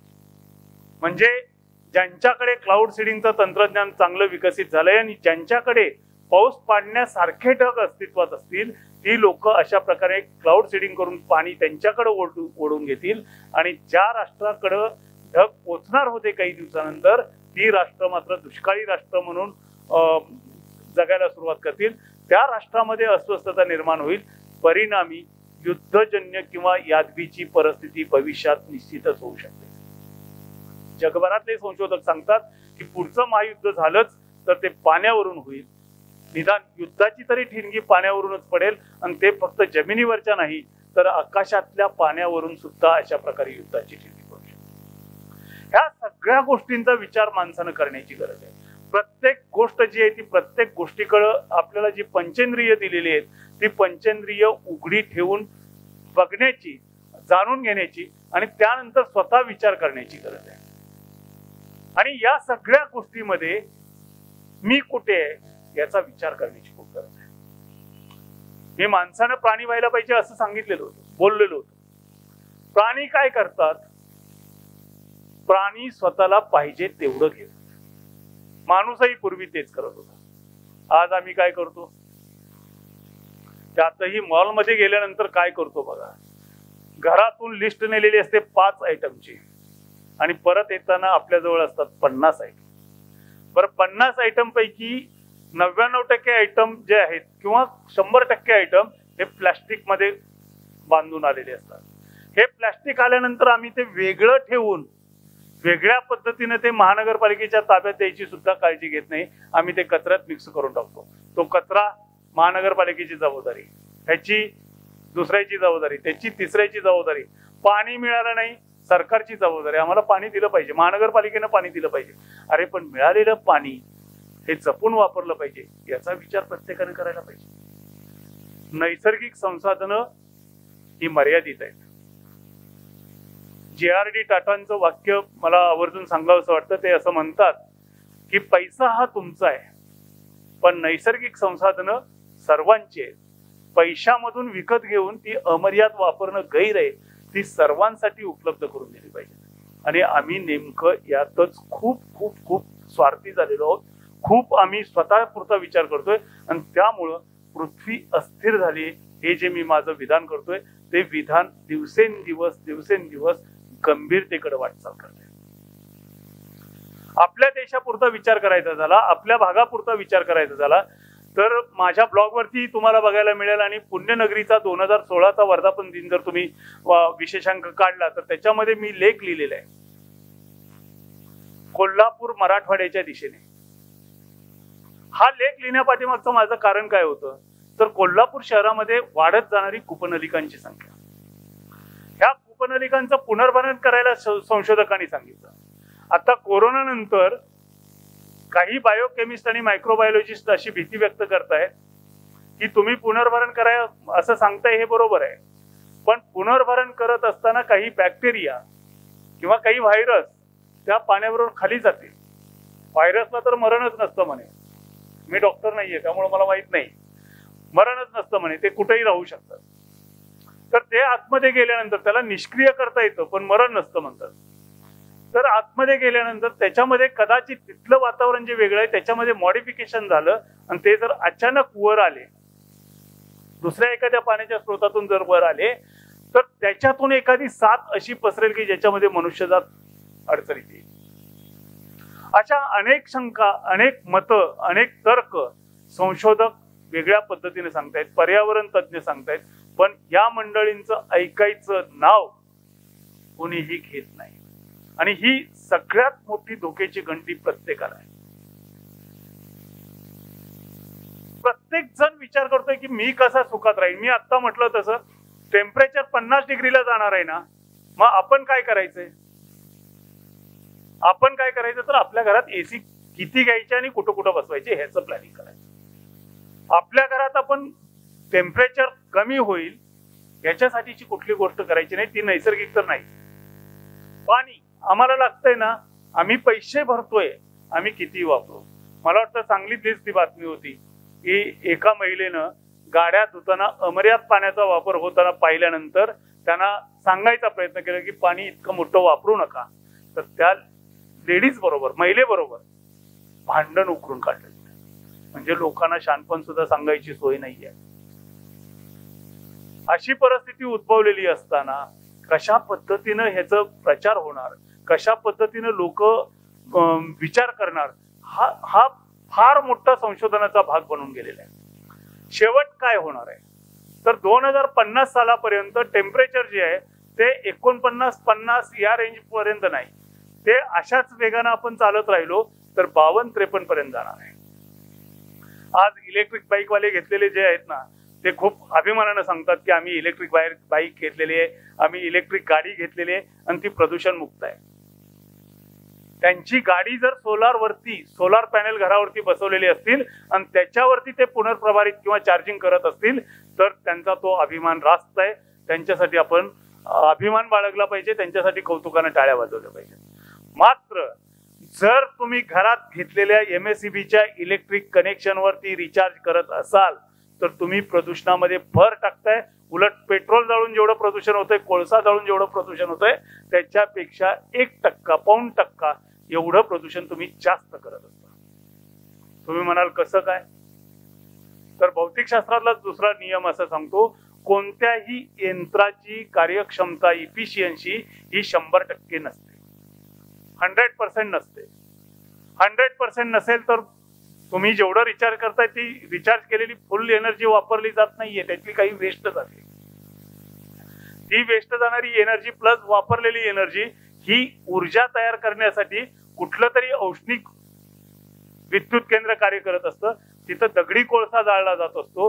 दगडी कोळशातून मोठ्या प्रमाणात राख बाहेर पडते. Carbon dioxide, carbon monoxide, nitrogen oxide हे सगळं हवेमध्ये सोडलेलं असतं. मग तुम्ही तुमच्या एंडला तुमच्या घरात इलेक्ट्रिक कार घेतल्यामुळे प्रदूषण कसं काय टाळलं जाऊ शकतं? ऊर्जेचा वापर कमीत कमी करणं ही सगळ्यात महत्वाची गरज आहे. हा जो निसर्गातला हस्तक्षेप दृश्य स्वरूपात यायला सुरुवात झाली ती पहिल्या औद्योगिक क्रांतीपासून. ज्या वेळेस माणसानं दगडी कोळसा आणि खनिज तेल वापरायला सुरुवात केली त्यावेळेस पासून हे लोकांच्या म्हणजे त्या त्या भागामध्ये लक्षात यायला लागलं. त्याच्या अगोदर एक वेगळाच प्रश्न होता. तो प्रश्न ही गंमतशीर आहे. अर्थात संशोधक शोध लावतात ते अडचण शोधून शोध लावतात. अडचणीवर मात करण्यासाठी अनेक शोध लावलेले आहेत. जवळपास 100-125 वर्षापूर्वी न्यूयॉर्क टाइम्स सारख्या वृत्तपत्रात सुद्धा एक बातमी आलेली होती की न्यूयॉर्क शहर हे माणसानं राहण्याच्या लायकीचं राहिलेलं नाही, माणसाने इथली घरं सोडून खेड्यात जाऊन राहावं. अशी बातमी छापण्या पाठीमागचं कारण काय होतं तर त्या शहरामध्ये एका ठिकाणावरून दुसऱ्या ठिकाणी जाण्यासाठी घोडागाडी वापरली जायची आणि घोडागाड्या इतक्या मोठ्या प्रमाणात वापरल्या जायच्या की घोड्यांची लीद जागोजागी पडलेली असायची, त्याची दुर्गंधी पसरायची आणि त्यामुळे न्यूयॉर्क शहर हे राहण्याच्या लायकीचं नाही असं न्यूयॉर्क टाइम्सनं छापलेलं होतं. त्या काळातला सर्वश्रेष्ठ शास्त्रज्ञ एडिसन या प्रश्नाच्या मागे लागला. या प्रश्नाच्या मागे लागून त्याने काय केलं तर इलेक्ट्रिक कार बनवल्या. आपल्याला आत्ताच्या इलेक्ट्रिक कारच पहिल्यांदा आलेत असं वाटतं. एडिसननं 100-125 वर्षापूर्वी त्या इलेक्ट्रिक कार शोधल्या होत्या. बॅटऱ्या होत्या आणि त्या बॅटऱ्या बसवायच्या आणि गाडी मग काही 10 किलोमीटर पर्यंत 20 किलोमीटर पर्यंत जायची. तिथं गेल्यानंतर दुसरी बॅटरी घ्यायची, ती गाडीत बसवायची आणि परत यायची. त्यांची कार्यक्षमता कमी होती, अंतर दूर जाण्याची क्षमता कमी होती, त्यामुळे त्या गाड्या उपयोगाच्या नाहीत, त्यांचा एवढा फायदा होऊ शकत नाही. हे लक्षात आल्यानंतर कंबशन इंजिन शोधलं गेलं आणि आता ज्या आपण कालपर्यंत इलेक्ट्रिक कार येईपर्यंत आपण ज्या पद्धतीच्या गाड्या वापरत होतो त्या गाड्यांचा शोध लागला गेला. एका अडचणीवर मात करण्यासाठी दुसरा शोध, दुसऱ्यावरती मात करण्यासाठी तिसरा शोध. ज्या वेळेस इलेक्ट्रिक कारचा शोध लागला त्यावेळेस शास्त्रज्ञांनी सांगितलं की शहराला सगळ्या अडचण झालेली होती ना, दुर्गंधी पसरत होती ना, तुमचा प्रश्न सोडवण्यासाठी आम्ही संशोधन केलं आणि त्याचं उत्तर दिलं. त्या उत्तरातून काय झालं, आणखी थोडीशी अडचण झाली. घोडा 10च्या ऐवजी 20 किलोमीटर पर्यंत नेता येत होता. हो, आता ही गाडी 10 किलोमीटरच्या पुढे जातच नाही, तिची बॅटरी डाऊन होते. ही अडचण होत होती. ती अडचण सोडवण्यासाठी कंबशन इंजिन शोधतात. हे कंबशन इंजिन शोधताना त्याच्यातून अशा प्रकारचं प्रदूषण होणार आहे आणि प्रदूषणाचा पुढे प्रश्न गंभीर बनू शकतो हे कुठल्याही संशोधकांना त्यावेळेस सांगितलं. अणुबॉम्बचं तसंच झालं, हरित क्रांतीचं तसंच आहे, आता हे कंबशन इंजिनचं तसंच आहे. आता तो प्रश्न इतका मोठा झालेला आहे की त्याच्यावरती जर पावलं आपण उचलली नाहीत तर पृथ्वीवरची संपूर्ण जीवसृष्टी नष्ट होऊन जाणार आहे आणि त्या जीवसृष्टीचा आपण एक घटक आहोत. याचं उदाहरण एक म्हणजे संशोधनातून निष्कर्ष जे बाहेर काढलेले आहेत त्याच्यातलंच एक उदाहरण मी सांगतो. जे पक्षी उडतायत त्या पक्ष्यांचा आकारमान बदलत आहे. 3.2% पक्ष्यांचं वजन कमी होत आहे आणि 1.3% पक्ष्यांच्या पंखांची लांबी वाढते. हे नुकत्याच प्रसिद्ध झालेल्या संशोधनातून सिद्ध झाले. आणि दरवर्षी पक्ष्यांच्या, उभयचरांच्या, जलचरांच्या अनेक प्रजाती नष्ट होत आहेत. अर्थात काही उत्क्रांत पावत आहेत, पण उत्क्रांत पावणाऱ्यांची संख्या, पक्ष्यांच्या आकारात होणारा बदल हा उत्क्रांतीचाच एक भाग आहे असं झूलॉजिस्ट किंवा प्राणीशास्त्रज्ञ सांगतायत. पण अशा प्रकारचे बदल होणारे प्राण्यांची संख्या ही खूप मर्यादित. ह्या सगळ्यांच्या मध्ये माणूस स्वतःसाठी सगळं ओरबडत राहिला तरी माझ्यासारख्याच्या पुढ्यात काही प्रश्न उपस्थित होतात. आज आपण सिमेंटची इतकी छान टोलेजंग मोठी मोठी घरं बांधायला लागलेलो आहोत. सिमेंट कशापासून बनवतात? ऍस्बेस्टॉस. ऍस्बेस्टॉस कुठून मिळतं? खाणीतून. खाणीतून मिळणारी प्रत्येक गोष्ट मर्यादित की अमर्यादित? मर्यादित. म्हणजे हे साठे कधीतरी संपणार आहेत. आज लोखंडाची परिस्थिती तशीच झालेली आहे. लोखंड काही वर्षानंतर मिळायचं अवघड होईल. आम्ही चर्चा करताना फक्त चर्चा करतो खनिज तेलांची. खनिज तेल संपलं तर आमची गाडी कशी पळणार? इलेक्ट्रिक कार त्याला पर्याय आला. सिमेंट मिळायचं बंद झालं तर घरं कशी बांधणार हा प्रश्न. आम्ही वाळू मिळायचं बंद झालं, सरकारने उपसाबंदी आणल्याबरोबर आम्ही डोंगरच्या डोंगर कापायला लागलोय आणि डोंगरच्या डोंगर कापून दगड फोडून क्रश सँड नावाचा प्रकार अस्तित्वात आणला आणि आम्ही परत घरे बांधलो. पण हे डोंगर संपल्यानंतर परत दगड कुठून काढणार, जमिनीला बोक्को पाडणार. पाण्याच्या बाबतीत जसं आपण अतिरेक करत चाललेलो आहोत तसाच या प्रत्येक गोष्टीसाठी आम्ही अतिरेक करत आलेलो आहोत. किती अतिरेक करत चाललेलो आहोत. पाण्यासाठीचा अतिरेक नांदेडमध्ये खूप भारी घटना घडली. मला त्या दिवशी खरं तर आनंद झाला होता. पहिल्यांदा सरकारी नियम आहे 200 फुटापर्यंतच बोरवेल खोदायची. 2 बोरवेलच्या मध्ये 200 मीटरचं अंतर असलं पाहिजे. आपण ज्या एरियात राहतो त्या एरियामध्ये या सरकारी नियमाचं पालन झालंय का याचा विचार करायला पाहिजे. केपटाऊन शहरामध्ये 14 एप्रिल पासून पाणी मिळणं पूर्ण बंद झालं. आता ज्यावेळेस तिथं पाऊस पडेल त्याच वेळेस तिथं पाणी पुरवठा सुरळीत होणार आहे. त्याच्या अगोदर 3-4 महिने केपटाऊन शहरात आंघोळ करायला बंदी होती. केपटाऊन शहरामध्ये आंघोळ करायला बंदी होती. एखाद्यानं जर बाहेरून कुठूनही उपलब्ध करून पाणी आणलेलं असेल आणि आंघोळ करतोय किंवा आंघोळ केली असं समजलं तर महानगरपालिका तिथली स्थानिक स्वराज्य संस्था त्या फॅमिलीला त्या व्यक्तीला दंड लावत होती. आपलं बेंगलोर शहर त्याच मार्गावर आहे. पुणे शहर त्याच्या जवळ चाललंय. अनेक शहरं त्याच्या जवळ चालले आणि लातूरला सांगलीकरांनीच रेल्वेनं मिरजकरांनी खरं तर इथून गेलेल्या होत्या सगळ्या वॅगन करून. 14-15च्या दुष्काळामध्ये इथून आपण पाणी पुरवलेलं आहे. आता जमिनीतल्या पाण्याचा साठा किती व्यस्त प्रमाणात उपसलेला आहे. त्याच्यातली एक आकडेवारी आणखी एक इंटरेस्टिंग सांगावीशी वाटते. जगभर सरासरी 39 इंच इतका पाऊस पडतो. भारताचं सरासरी पर्जन्यमान 41 इंचाचं आहे आणि महाराष्ट्राचं सरासरी पर्जन्यमान हे जगाचं 41 इंच, भारताचं 43 इंच आणि महाराष्ट्राचं 48 इंच इतकं पावसाचं प्रमाण आहे. असं असताना महाराष्ट्रामध्ये पाण्याची टंचाई इतक्या मोठ्या प्रमाणात होते तरी सुद्धा अजूनपर्यंत पश्चिम महाराष्ट्रामध्ये विशेषतः पाणी टंचाईची समस्या समोर येत नाही. त्याचं कारण हा भाग समृद्ध आहे, अनेक कारणांनी समृद्ध आहे. पण हे समृद्ध पण आम्ही टिकू द्यायला तयार नाही. आपण टिकू द्यायला तयार नाही. आता या डोंगररांगा जशा कमी व्हायला लागतील त्याच्यावरची झाडं पहिल्यांदा तोडायची. झाडं तोडण्यासाठी आम्ही वनवे लावतो. जगभरातल्या वनव्यांचं प्रमाण जर बघितलं, त्याची कारणं जर शोधली तर साधारण जगभरातले 83% वनवे हे मानवानं लावलेले असतात. अमेझॉन जंगलामध्ये वनवा लावला जातो आणि तो विझवण्यासाठी अमेरिकेपासून भारतापासून अनेक राष्ट्रांनी मदत द्यायचा प्रयत्न केला तर ब्राझीलचे राष्ट्राध्यक्ष सांगतात तुम्ही आमच्या अंतर्गत भानगडीत पडू नका. का वनवा लावला जातो तर वनवा लावल्यानंतर झाडं वटलेली झाडं तोडता येतात. तोडून त्याच्यातून लाकूड मिळतं. ते लाकूड मिळवण्यासाठी वनवे लावले जातात. सगळीकडे भारतातही बहुतांश वनवे त्याच कारणासाठी लावले जातात. माझ्यासारखं एकदाच गंमत म्हणून वनवा लावणारा आणि धडा शिकणारा विद्यार्थी वेगळा असेल. ते विद्यार्थी दशेमध्ये झालेली चूक असते पण त्याच्यातून निसर्गावरचं प्रेम माझ्यासारख्याचं जे वाढेल लागलं तसा धडा देणारे शिक्षकही लागले.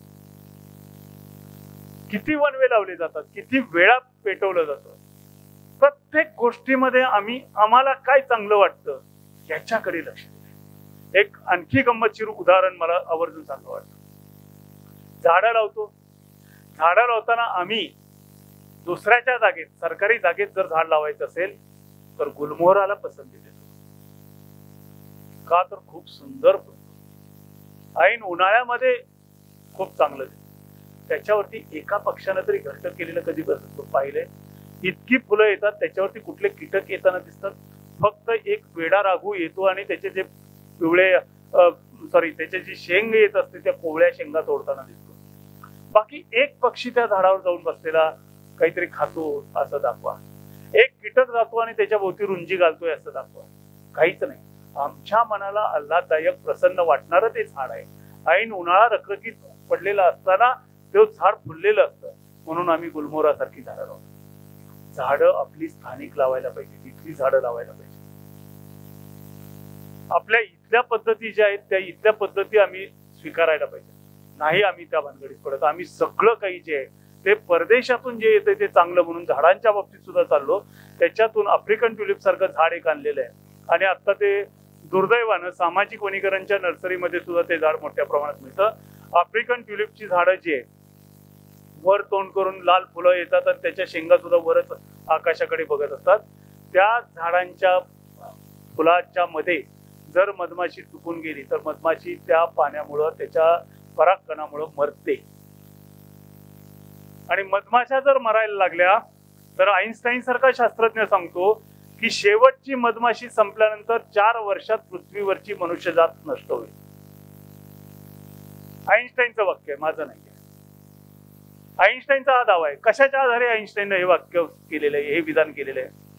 तर मधमाशा ह्या परागीभवनासाठी सगळ्यात महत्वाचा भूमिका पाडणारा कीटक आहे. आणि मधमाशा संपल्यानंतर प्रथिनांचं प्रमाण असणाऱ्या किंवा प्रोटीनचं प्रमाण जास्त असणाऱ्या डाळींचं उत्पादन जे आहे ते डाळीचं उत्पादन एकदम घटेल. आणि डाळीचं उत्पादन घटलं तर डाळीच मिळणार नाहीत आणि डाळी नाही मिळाल्या तर मनुष्य सशक्त राहू शकणार नाही. सशक्त नाही राहिला तर तो कुठल्या तरी आजाराला बळी पडणार आणि त्याच्यात तो गचकणार. त्याच्यावरून आईन्स्टाईन सारख्या शास्त्रज्ञानं हे केलेलं विधान आहे. शेवटची मधमाशी संपेल त्याच्यानंतर 4 वर्षात मनुष्यजात संपेल. दिसणारी उदाहरणं जे त्याच्याकडे डोळ्यानं बघितल्यानंतर मला हे खूप सतावतं, खूप अस्वस्थता येते. मी ज्यावेळेस विद्यार्थी होतो त्यावेळेस विद्यापीठामध्ये आता जिथून आम्ही पाणी लिफ्ट करतो, आमचं विद्यापीठ जलस्वयंपूर्ण झालं सांगितलं यांनी. आपलं विद्यापीठ म्हणायला पाहिजे कारण मिरज हा सुद्धा शिवाजी विद्यापीठाचा भाग आहे. तर आपलं विद्यापीठ जलस्वयंपूर्ण झालं, ते प्रयत्न आम्ही केले. त्याच्या पाठीमागची कारणं आणि ती भूमिका खूप इंटरेस्टिंग स्टोरी आहे, पण ती इथं सांगण्यात मी वेळ घालवत नाही. आपला आजचा विषय वेगळा आहे. तर त्या ठिकाणी एक बाभळवन नावाचा भाग होता आणि जवळपास 2000 बाभळीची झाडं असावीत त्याच्यामध्ये, त्याला झाडं म्हणता येईल अशी. त्या ठिकाणी आम्ही अभ्यासाला जायचो कारण तिकडं कोणी फिरकायचं नाही, शांतपणे त्या झाडांच्या खाली अभ्यास करता यायचा. अभ्यास करायला गेल्यानंतर खेड्यात बालपण गेलेलं असल्यामुळे कुठंतरी मधाचं पोळं दिसायचं. ते मधाचं पोळं तशाच ठिकाणी काढायचं, तसाच मध खायचा, पाणी प्यायचं आणि अभ्यास करत असायचं. हे त्या काळात आम्ही करायचो. आता कुलसचिवाच्या बंगल्यात मी राहतो, त्याच्या आजूबाजूला आंबा, शिरीष, रिट्याचं झाड, परत चिक्कूची झाडं, पेरूची झाडं, सीताफळ, रामफळ, बेल, पिंपळ, वड, या सगळ्या प्रकारची जवळपास 100 झाड आहेत घराच्या कंपाऊंडच्या. तरी सुद्धा मधमाशाचं एकही पोळं नव्हतं. राहायला गेल्यानंतर माळ्याला पहिल्यांदा मी सांगितलं, एकदाही कीटकनाशक तणनाशक फवारायचं नाही. दुसरी गोष्ट म्हणजे चायनीज गुलाब लावलास बाबा ठीक आहे, त्या अगोदरच्यानीच लावलेलं आहे, आपल्याला पुढे नेण्याशिवाय पर्याय नाही. पण मी आवर्जून सूर्यफूल लावलं. गाजराचे बुडके जे आहेत ते जिथं जिथं शक्य आहे तिथं तिथं डोबले आणि त्याला ज्यावेळेस फुलं आले, आता 2 मधमाशाची पोळी तिथे दिसायला लागली. मधमाशा कुठं काय व्हायला लागली? तुमच्या लहानपणी सुद्धा तुम्ही जेवढी मधमाशांची पोळी बघितलेली असतील, आगी मोहळाची पोळी बघितलेली असतील, यावर्षी दिसतायत कुठं? मोठमोठ्या बिल्डिंगला जिथं आगी मोहळाची पोळी असायची ती पोळी आता दिसतायत? नाही दिसत. कुठं गेले त्याचा विचार आम्ही करत नाही. आम्हाला कुठं जायचंय एवढा फक्त आम्ही विचार करतो. आम्हाला कुठं जायचंय हे आपल्या पिढीपुरतं, आपल्या व्यक्तित्वापुरतं, आपल्या मनापुरतं असा जर आपण विचार करत राहिलो तर आपलं आयुष्य कसं बसं आपण पुढे नेत राहू. आपल्याला संसाधनं पुरतील आपल्या वयाच्या लोकांना, पण मध्ये जी बसलेली ती छोटी मुलगी आहे, ती मुलगी ज्यावेळेस मोठी झालेली असेल, तिचं ज्यावेळेस बाळ आलेलं असेल, ते बाळ आपल्या पिढीला नावं ठेवल्याशिवाय राहणार नाही. आजोबानं पुढच्या पिढीला काहीतरी चांगलं द्यायचं असतं, वडिलांनी पुढच्या पिढीला काहीतरी चांगलं द्यायचं असतं. आम्ही पुढच्या पिढीला निसर्ग अतिशय वाईट करून देत आहोत. ज्यावेळेस आपण जन्मलेलो होतो त्यावेळेस हा निसर्ग खूप सुंदर होता. आई दारात, शहरातली सुद्धा आई बाळाला ज्यावेळेस घास भरवायची त्यावेळेस ती म्हणायची, हा घास चिवचा, हा घास खाऊचा. आणि कधीतरी खरंच चिवताई तिथं चिवचिव करत यायची. त्या बाळाला ते चिवकडं बोट दाखवलेलं असायचं आणि ते बाळ चिवकडे बघत बघत खायचं. आत्ताच्या बाळाला आम्ही टीव्ही कडे पहिल्यांदा बघायला लावलं आणि त्यानंतर आता तर त्याने भोकाड पसरलं तरी आई कडेवर घ्यायच्या ऐवजी त्याला छातीला धरायच्या ऐवजी त्याच्या हातात मोबाईल देते. आणि काय आश्चर्य हो, ते भोकाड पसरणारं बाळ सुद्धा शांत होतं. हे सगळं आपण आपला त्रास कमी व्हावा म्हणून करतोय. आणि याच्यात इतके गुरपडत चाललोय.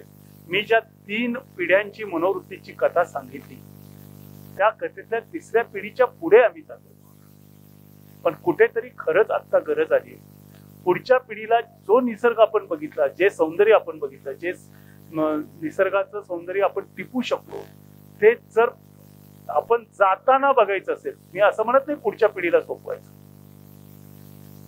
तर महात्मा गांधींनी सांगितलेलं एक वाक्य लक्षात ठेवलं पाहिजे. महात्मा गांधी म्हटलेले आहे की जमीन, पाणी आणि सगळ्या गोष्टी ज्या आहेत, ही सगळ्या गोष्टी तुमच्या बापजादेची मालमत्ता नाही, तर तो पुढच्या पिढीकडे देण्यासाठीच तुमच्याकडची अनामत आहे. आम्ही ती अनामत देतो कशी बशी, काही विकतही असतील तो भाग सोडून द्या, अनामत देतो कशी बशी, पण ओव्हरऑल ती पुढच्या पिढीकडेच जाते. पण तिच्यामध्ये खूप मोठा बदल करून देतो. आणि याच्यासाठी फार काही करायची गरज नाही. उद्योगपतीचं मन सोडून आपल्याला माणसाचं मन स्वीकारायचं. आणि माणसाचं मन स्वीकारायचं म्हणजे आपण थोडस मनुष्य प्राणी हा जो शब्द आहे त्यातला प्राणी पण थोडस स्वीकारायचं. एक असंच गाव होतं, गावाच्या कडेला छान तळं होतं. त्या तळ्याच्या कडेला एक मासेमारी करणारा माणूस जायचा, 2 तास त्या ठिकाणी बसायचा. त्या पाण्यात त्याने गळ टाकलेला असायचा. 2 तासामध्ये जेवढे मासे पकडता येतील तेवढे पकडायचा, ते पिशवीत भरायचा, गावात जायचा, विकायचा, त्यातले काही घरातही न्यायचा. बायको छान माशाचं जेवण करायची आणि तो सुखात झोपायचा. एका उद्योगपतीला एक मोठा कारखाना काढायचा असतो. तो उद्योगपती त्या गावात जमीन मिळणार आहे म्हणून बघायला जातो. तो तिथं बघतो जमीन वगैरे सगळं बघितल्यानंतर परत त्याला त्याचा ड्रायव्हर सांगतो की मालक, इथे एक फार छान तळ आहे, ते तळ बघून आपण जाऊया का? तो म्हणतो जाऊया, आपल्याला पाणी पण इंडस्ट्रीला लागणारच आहे, त्यामुळे आपण बघून जाऊया तिथं खरंच पाणी किती आहे ते. हा जातो, तिथे बघतो तर एक झाड असतं, त्या झाडाच्या ठिकाणी एक खड्डा असतो, त्या झाडाखाली बसलेला हा माणूस पाण्यात गळ टाकून बसलाय आणि मासे पकडतोय. तळ बघून, त्यातलं पाणी बघून झाल्यानंतर उद्योगपती त्याच्याशी बोलायचं आणि काहीतरी माहिती काढायची. हे ठरवत असताना त्याच्यात आणखी इन्स्पिरेशन देण्याची उर्मी येते. तो त्या मच्छीमारी करणाऱ्या माणसाला बोलायला सुरुवात करतो की, तो म्हणतो तू काय करतोय? तर तो म्हणतो मासे पकडतोय. मग किती वेळ बसतोस? तर तो सांगतो 2 तास बसतो. मग किती मासे मिळतात? तर साधारण 2 किलो मिळतात. मग तुझं लग्न झालंय का? म्हणतो नाही झालं. मग 2 किलो माशाचं तू काय करतो? काय नाही म्हणलं, ते 2 किलो माशातले मी 1.5 किलो विकतो, साधारण अर्धा किलो घरी नेतो, त्याचं कालवण होतो मस्तपैकी, खातो आणि जगतो म्हणला. तू असं का करत नाही? नंतर काय? तर तू एक बोट घे. तो म्हणतो मग काय होईल? बोटीतून मासे जास्त पकडता येतील, कमी वेळात भरपूर मासे मिळतील. म्हणतो मग काय होईल? तुला भरपूर पैसे मिळतील. तो म्हणतो मग काय होईल? पैसे मिळाल्यावर तू मोठं घर बांधू शकशील. मग काय होईल? तुझ्याकडे पैसे आहेत, चांगलं घर आहे म्हणल्यावर एक सुंदर मुलगी तुझ्याशी लग्न करायला तयार होईल. म्हणला मग काय होईल? तुला आणखी पैसे कमवावेसे वाटतील. तो म्हणला मग काय होईल? मग तू बोट घेशील, आणखी एखादी बोट घेशील, त्याच्यावरती कामगार ठेवशील. मग काय होईल? तर तू सकाळी येशील, सगळ्यांना सूचना देशील आणि परत घरी जाऊन आराम करशील. म्हणजे तुम्हाला सकाळी यायचं, जे कामगार आहेत त्या कामगारांना काम सांगायचं, हे काम तू घरापासून निघून तिथे यायला, त्यांना सगळ्या सूचना द्यायला आणि संध्याकाळी हिशोब घ्यायला 1 अर्धा तास. असं 2 तास काम केलं तर तुला पैसेच पैसे मिळतील, तू सुखात राहशील. सुखात राहशील म्हणजे काय? तर हे बघ, तुझं प्रशस्त घर असेल, त्या घरामध्ये सगळ्या काही सुविधा असतील, त्या सुविधांच्या उपभोग घेत तू आरामात जगशील. तो म्हणला मग मी आता काय करतो? 2 तासच काम करतो, जातानाच मासं विकतो, घरात गेल्यानंतर त्याच भाजी करून खातोय, आणि खाऊन झाल्यानंतर मी काय करतोय? आरामच करतोय. आपण याचा विचार केला पाहिजे. मी शिक्षण जे चुकीचं दिलं जातं असं म्हणतोय, त्याला माझं पहिलं वाक्य ऐकल्यानंतर डॉक्टर सुद्धा सहमत होणार नाही, पण ज्यावेळेस मी जस्टिफिकेशन देईल त्यावेळेस त्यांना ते मान्य होईल. आपल्या मूलभूत गरजा कुठल्या? अन्न, वस्त्र आणि निवारा. 100% चूक. डॉक्टरनी सांगावं मूलभूत गरज कशाला म्हणायचं, तर ज्याच्याशिवाय माणूस जगू शकत नाही. अनेक धर्मगुरू सुद्धा वस्त्राशिवाय राहतात आणि निरामय आयुष्य जगतात. अनेक वर्षांचं आयुष्य जगतात. सत्शील पद्धतीने जगतात, निरामय जीवन जगतात. वस्त्र ही आमची मूलभूत गरज आहे. अंदमान निकोबार बेटावरच्या अनेक आदिम जमाती, आफ्रिका खंडातल्या अनेक आदिम जमाती आजही वस्त्र वापरत नाही. याच बेटावरची घरं, आपल्याच अंदमान निकोबार बेटावरची घरं, जो भारताचा भाग आहे, ज्यांची संख्या आता 100च्या आसपास आहे, असा परवाच एक रिपोर्ट वाचण्यात आला. मराठी विज्ञान परिषदेच्या विज्ञान पत्रिकामध्येच लेख आहे तो. त्यांची संख्या 100च्या आसपास खाली आलेली आहे. आणि ते इनब्रीडिंग मुळे आली वगैरे, संशोधकांचं निष्कर्ष वगैरे त्याच्यामध्ये दिलेले. ते लोक आजही घर बांधत नाही, जगतात ना. ती लोक सुद्धा 60, 70, 80, 90 वर्ष कोणी मोजायला जाऊ शकत नाही, कारण त्यांच्यामध्ये गेलेली फक्त एक मॅडम एकदाच परत येऊ शकली. बाकी त्यांच्या एरियात गेलं की ते खून करून टाकतात. पण जगतायत, ते घर न बांधता जगतायत. त्यांची घरं नाहीये. मग निवारा ही आमची मूलभूत गरज आहे का? नाहीये. त्याऐवजी मी सांगतो, शेजारी बसलेलं कोणी जर तयार असेल प्रयोगाला, तर त्याचं नाक आणि तोंड 8 मिनिटं दाबून धरा बरं. आहे का कोणी प्रयोग करून घ्यायला तयार? आणि कोणी प्रयोग करायला? शक्यच नाहीये. कारण नाक आणि तोंड जर दाबलं तर आपला श्वास कोंडला जातो, आणि तुम्ही जर हवा नाही घेतली तर 8 मिनिटात मारताय. हा एखादा योगाचा विशेष अभ्यास असलेला माणूस असेल आणि त्याला श्वास जतन करायची ताकद जर त्याच्यामध्ये असेल तर तो कदाचित जास्त वेळ सहन करू शकेल. पण जास्त वेळ कंटिन्युअस वर्षभर वगैरे नाही जगायची ताकद. म्हणजे माझ्या माहितीत तरी नाही. तसा एखादा कोणी दावा करत असेल तर त्याला भेटायला मला निश्चित आवडेल. म्हणजे हवा ही आमची मूलभूत गरज आहे. दुसरी मूलभूत गरज जी आमची आहे ती पाणी.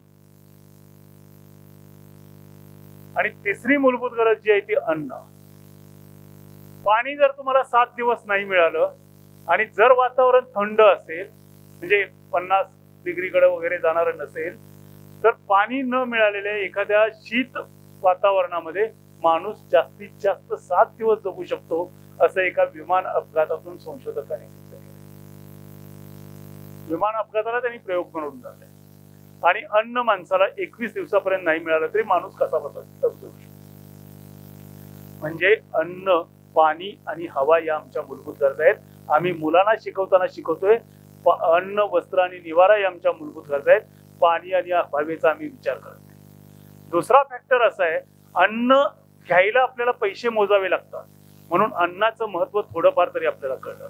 हरित क्रांती केली, अन्नामुळे यादी होऊ नये म्हणून आपण प्रयत्न केले. मात्र पाणी आणि हवा निसर्गातून, पाणी तर मातीमोल किमतीत मिळतं, जरी आपण महानगरपालिकेकडून विकत घेत असलो तरी. म्हणूनच आपली गाड्या धुवायला तसं शुद्ध केलेलं पाणी वापरायची तयारी होती, मातीमोल किमतीत मिळतं.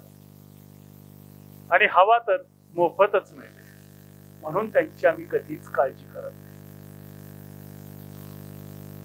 जसं लहान बाळाला सुद्धा एवढं उपजत कळतं की पप्पाकडून पैसे उकळायचे असतात, पप्पाच्या सगळ्या गोष्टी लक्षात ठेवतो. हॅपी बर्थडे पप्पा रात्री 12 वाजता जाऊ सांगून देतो. मम्मी जवळची असते, ती काही झालं तरी आपली काळजीच करते असं समजून मम्मीला मात्र सकाळी उठल्यावर बघू मम्मीला करू विश असं म्हणून बाळ झोपतात.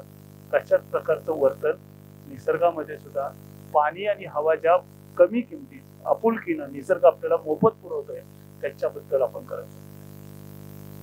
या सगळ्या गोष्टींची काळजी घ्यायची प्रत्येकानं आपल्या पातळीवरती गरज आहे. प्रत्येक जण म्हणेल मी करून काय होणार आहे, सगळ्यांनी करायला पाहिजे. प्रत्येकानं हाच विचार केला तर कुणीच काही करणार. मात्र प्रत्येकानं जर हा विचार केला की मी केलं तरच हे होणार आहे, तर प्रत्येकानं हा विचार केला तर निश्चितच हे बदलणार आहे. त्याच्यातून निदान पृथ्वीचा विनाश काही वर्ष पुढे ढकलला जाऊ शकतो. इथली जीवसृष्टी आणखी काही वर्ष पुढे जाऊ शकते. इलॉन मस्क नावाचा एक वेडा स्वप्न दाखवतोय. त्याच्या माकड चेष्टा अहोरात्र चालू असतात. ही माकड चेष्टा मस्टच्या मरकट लीला नावाचा एक लेख सुद्धा मी त्याच्याबद्दल सांगितला. तो स्वप्न दाखवतोय की परग्रहावरती आपण कॉलनी उभा करायची. आता पण एक चंद्रावर बंगला नावाचा मी लेख लिहिला, तर मस्तच दाखवलंय की चंद्रावरती तुम्हाला घर बांधून बंगला बांधून राहता येणार. ते राहणे इतकी पैसे आहेत प्रत्येक माणसाकडे. तिथं जाऊ शकणार आहोत आपण, तिथं नेऊ शकणार आहे आपण आपल्या सगळ्या नातेवाईकांना. जर या पृथ्वीवरच राहायचं असेल, पृथ्वीची ओळख टिकून ठेवायची असेल, तर आपल्या सगळ्यांना जागा व्हायची गरज आहे. जर आपण जागे झालो नाही तर पुढची पिढी किंवा त्यांची पिढी, त्यांच्या पुढची पिढी ही आपल्याला कधीही माफ करणार नाही. आजच आपण जागा व्हायला पाहिजे असं मला प्रकर्षानं वाटतं. मला या ठिकाणी बोलावलं, तुम्ही सर्वांनी अतिशय शांतपणे माझे विचार ऐकून घेतले. मी सामाजिक पातळीवरती बदल करायला कुणी नेतृत्व घ्यावं असं सांगणारा माणूस नाहीये. माझ्या नशिबाने मला शिवाजी विद्यापीठासारखी प्रयोगशाळा मिळाली. आम्हाला तिथं जे जे प्रयोग करता येतील ते आम्ही प्रयोग करतोय. त्याचे खूप सकारात्मक गोष्टी आहेत. सांगायचं झालं तर ते एक वेगळं व्याख्यान होऊ शकेल, पण प्रत्येकानं आपल्या घरापुरतं जर बघायचा प्रयत्न केला तर खूप मोठा बदल संभवतो. तो बदल आणायचा आपण प्रयत्न करूया. पाणी काटकसरीनं सगळ्यात महत्वाचं वापरूया. प्रदूषण कमी कसं करता येईल एवढा आपल्या घरातला विचार करूया. समजा आपला मुलगा जर ब्रश करत असताना नळ चालू ठेवून करत असेल तर त्याला थांबवूया. अंघोळीला जर 4 बादल्या वापरत असेल तर त्याला सांगायची आज गरज आहे. 130 लिटर पाणी हीच प्रत्येक माणसासाठी स्टँडर्ड पाण्याची उपयुक्तता आहे. त्याच्यापेक्षा जास्त पाणी वापरायचं नाहीये, अगदी कपडे धुण्यापासून. हे सगळं कुठंतरी आपण जाणून घ्यायची, समजून घ्यायची आणि पुढच्या पिढीला त्या दृष्टीनं आत्तापासूनच, त्यांच्या बालपणापासूनच सुजान करण्याची खूप मोठी गरज निर्माण झालेली आहे. ही गरज आपण आत्ताच ओळखून पावलं टाकली नाही तर निसर्ग आपल्याला माफ करणार नाहीये. कोरोनाच्या बाबतीत आपण मात केली, त्याच्यात किती जीव गेले, आपले किती हाल झाले हे आपण पाहिले. पण हे हाल टाळण्यासाठी आपण सगळेजण प्रयत्न करूया, आपापल्या परीने प्रयत्न करूया. आपण प्रयत्न केला तर निश्चितच हे बदलणार आहे, हा आत्मविश्वास ठेवूया. तो आत्मविश्वास तुम्ही ठेवाल अशी अपेक्षा मनात बाळगतो, कारण तुम्ही इतक्या शांतपणे माझं सगळं म्हणणं ऐकून घेतलंय की ती खात्री माझ्या मनात तयार झालेली आहे. आणि या ठिकाणी मला बोलावलं त्याबद्दल पुनश्च एक वेळ मी सर्वांचे आभार मानतो आणि थांबतो. जय हिंद, जय महाराष्ट्र.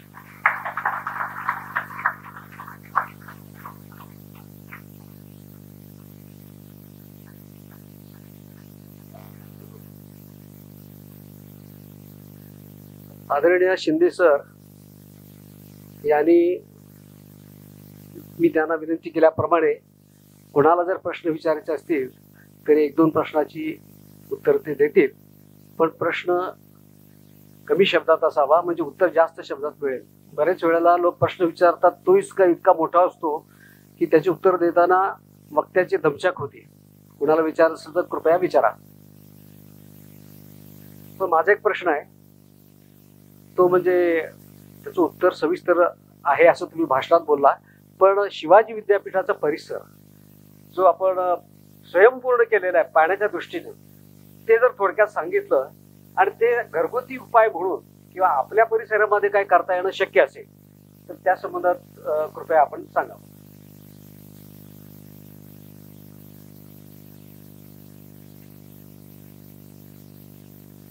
सविस्तर ऐकायचं सांगतो, कारण ते पुढं बसलेले त्या तरुण मुलीसाठी सुद्धा मला ते सांगायला आवडेल. त्यासाठी स्वामी विवेकानंदांच्या एका वाक्यापासून सुरुवात करतो. त्यांनी असं म्हटलेलं आहे की एखाद्या भूमीमध्ये जर काही आमूलाग्र बदल व्हायचा असेल, म्हणजे भूमीचा उद्धार हा त्यांचा नेमका शब्द आहे. मी उद्धार हा शब्द वापरणार नाही कारण मी तसा खूप छोटा आहे. तर एखाद्या भूमीमध्ये जर आमूलाग्र बदल व्हायचा असेल तर योग्य वेळ आणि योग्य पुरुषाची गरज असते. तर मला नियतीनं तो पुरुष म्हणून तिथं प्रेझेंट केला. पण शिवाजी विद्यापीठाची परंपरा इतकी थोर आहे की त्या परंपरेचा मी मध्ये मध्ये उत्तर देतो. 2014-15 महाराष्ट्रभर दुष्काळ पडला, ज्यामध्ये आपण लातूरला पाणी पुरवलं वगैरे. तर त्या दुष्काळामध्ये कोल्हापूर महानगरपालिकेने निर्णय घेतला की 1 दिवसाआड आम्ही पाणी पुरवठा करू. 1 दिवसाआड पाणी पुरवठा करू म्हटल्यानंतर आमच्या पुढे फार मोठा प्रश्न निर्माण झाला की 3500 विद्यार्थ्यांना एक दिवसाआड पाणी पुरवठा जर महानगरपालिका करायला लागली तर पाणी कसं पुरवायचं? कारण आमच्या हॉस्टेलमध्ये राहणाऱ्या विद्यार्थ्यांची संख्या 3,500, टोटल शिकणाऱ्या विद्यार्थ्यांची संख्या 7,000. मग याच्यावरती उपाय काय? तर महानगरपालिका 30 एप्रिल पासून तसं करणार आहे. आम्ही लगेच फतवा काढला की मुलांच्या परीक्षा 1 महिना अलीकडे घ्या आणि सत्र संपवा. मात्र त्या रात्री मी झोपू शकलो नाही. त्याचं कारण असं होतं की 1989 ते 91 या काळामध्ये मी विद्यापीठाचा विद्यार्थी होतो आणि त्या काळात प्यायच्या पाण्याची टंचाई असायची. आंघोळीला पाणी असायचं, वापरायला पाणी असायचं, पण प्यायचं पाणी कमी यायचं. मग विद्यार्थी म्हणून आम्ही मोर्चा काढला होता आणि अस्वस्थ व्हायचं कारण ते होतं की विद्यार्थी असताना मोर्चा काढायचा आणि तोच प्रश्न अधिकारी म्हणून समोर आला की पोरांचं सेमिस्टर 1 महिन्यानं कमी करायचं. मग कोण बरोबर, अधिकारी का विद्यार्थी? आणि त्या दिवशी म्हटलं की आपण प्रयत्न करायचे. त्यावेळेस मला मूळ परंपरा कुठून सुरू आहे हे माहीत नव्हतं, पण माणिकराव साळुंखे सर, धनागरे सर या मंडळींनी त्या दृष्टीनं काही प्रयत्न केले होते. धनागरे सरांच्या काळामध्ये भाषा भवनच्या शेजारी एक मोठा तलाव बांधला होता. माणिकराव साळुंखे सरांच्या काळामध्ये तो तलाव कसा भरला जाईल याचे प्रयत्न झाले. नंतर जलशुद्धीकरण प्रकल्प विद्यापीठाच्या आवारातच विद्यापीठाचा स्वतःचा उभा करून तिथं प्रक्रिया करून पाणी आम्ही पुरवायला सुरुवात केली. मात्र हे पाणी 6-7 महिने आम्हाला वापरता यायचं आणि नंतर परत आम्ही महानगरपालिकेकडून उरलेल्या काळासाठी घ्यायचो आणि 14-15ला ते पण पाणी 1 दिवसाआड येणार म्हणल्यानंतर आमची फजिती झालेली होती. तर आता या सगळ्या लोकांनी प्रयत्न केलेत, आपणही थोडे प्रयत्न करायचे म्हणून आम्ही प्रयत्न सुरू केले आणि त्या प्रयत्नातून आम्हाला मी जे म्हटलं की पंचेंद्रिय उघडी ठेवून बघायला जर सुरुवात केली तर आपल्याला चांगलं आकलन होतं. तसं आम्ही तिथलं सगळा सर्वे केला. पाणी परत कसं येईल, कारण हायवे जो झालेला होता त्या हायवेनं पाण्याचे प्रवाह खंडित झालेले होते, ते परत आणले. उपसा करून ते पाणी कशा पद्धतीनं आपल्याला वापरता येईल, कारण पाझर जात होतं पाणी, त्यासाठी विहिरी खोदल्या आणि त्याच्यातून आम्ही 2015 पासून प्रयत्न सुरू केले आणि 2017ला आम्ही जलस्वयंपूर्ण झालो. आमची 6 लाख लिटर पाण्याची गरज जी आहे ती गरज आम्ही आमच्या कॅम्पसवर साठवलेल्या पाण्यातून भागवतो. आता याच्यात विद्यापीठाचे पुढचे भाग 2 महत्वाचे ते सांगणं खूप आवश्यक आहे. आम्ही हॉस्टेलला पाणी जे पुरवतो ते पाणी, क्वार्टर्सला वापरतो ते पाणी शुद्ध पाण्याच्या साठ्यात मिसळू देत नाही. त्याचे रिसायकलिंगचे प्रकल्प उभा केलेत आणि रिसायकलिंगचे प्रकल्प उभा करून ते पाणी आम्ही झाडांना, बागांना, प्लांटेशनला सगळीकडे वापरतो. ते पाणी स्वच्छ पाण्यात मिसळणार नाही याची काळजी घेतो. आणि पुढचा सगळ्यात महत्वाचा भाग जो सांगायचा आहे तो सांगितल्याशिवाय ही स्टोरी संपत नाही. 17ला जलस्वयंपूर्ण झाल्यानंतर मी असा बेडकानं बैल व्हायचा प्रयत्न करावा तसा फुगलो होतो. माझ्यामुळं झालं, माझ्यामुळं काहीच होत नसतं. आताही ओळख करून देताना त्यांनी सांगितलं की झालं. खूप अभिमान वाटायचा, असे छाती भरून यायची. कोल्हापूर आपल्या सांगलीतल्या पण एका मासिकानं छान स्टोरी वगैरे केलेली होती, त्यात कौतुक केलेलं होतं, भारी वाटायचं. स्तुती केल्यानंतर कोणाला नको असतं, चांगलं वाटतं.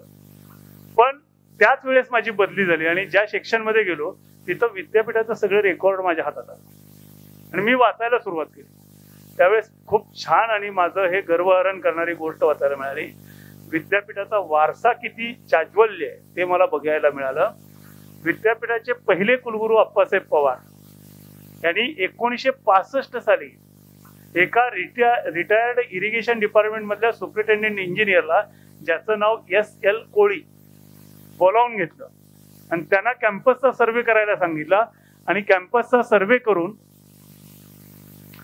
आम्हाला आमचं पाणी कसं वापरता येईल यासाठीचा अहवाल द्यायला सांगितला. आणि या कामासाठी त्यांना 1965 साली 500 रुपये मानधन दिलेलं होतं. मग माझे फुकलेला बैल परत बेडूक झाला आणि माझ्या लक्षात आलं, अरे तू बहुत छोटा आहे. ज्या विद्यापीठाच्या परिसरात वावरतोय त्या विद्यापीठाची स्थापना पहिली वीट लावणाऱ्या माणसानंच हे स्वप्न बघितलंय. तुझं नशीब म्हण की तुला इथे काम करायची संधी मिळाली.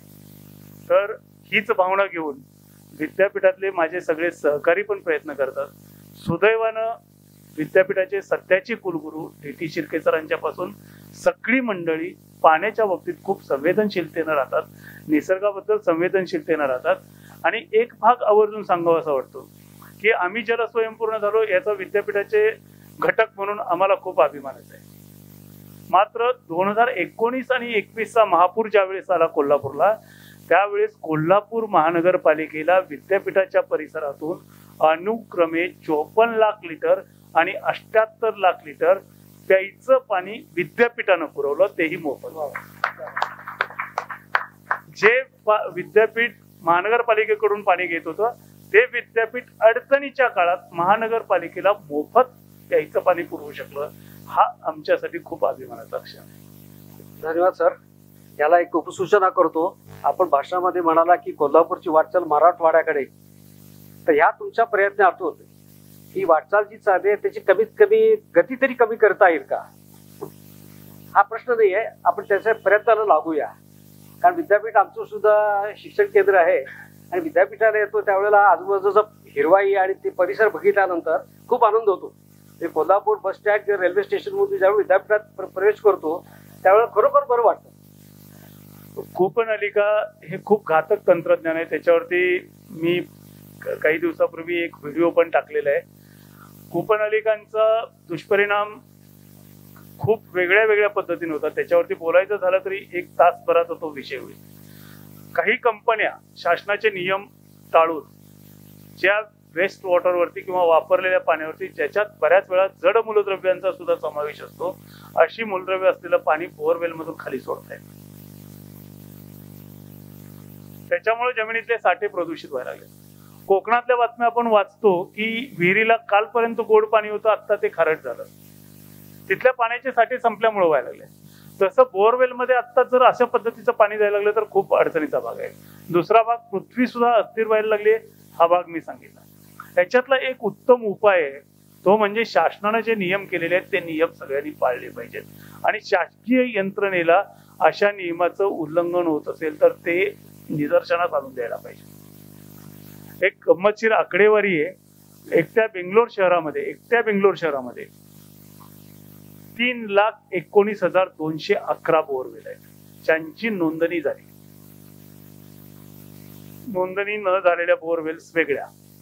आता ह्या 3,19,211 बोअर जरी आपण ग्राह्य धरल्या तरी त्या प्रत्येक बोअर मध्ये 200 मीटरचं अंतर आहे का, त्यांची खोली 200 फुटापर्यंतच आहे का, हे पाहायला पाहिजे. कोल्हापूर मराठवाड्याच्या दिशेनं म्हणण्याचं कारण असं होतं की कोल्हापूर शहर आणि आजूबाजूच्या भागात सुद्धा आता बोअरवेलची खोली 700 फुटापर्यंत चाललेली आहे.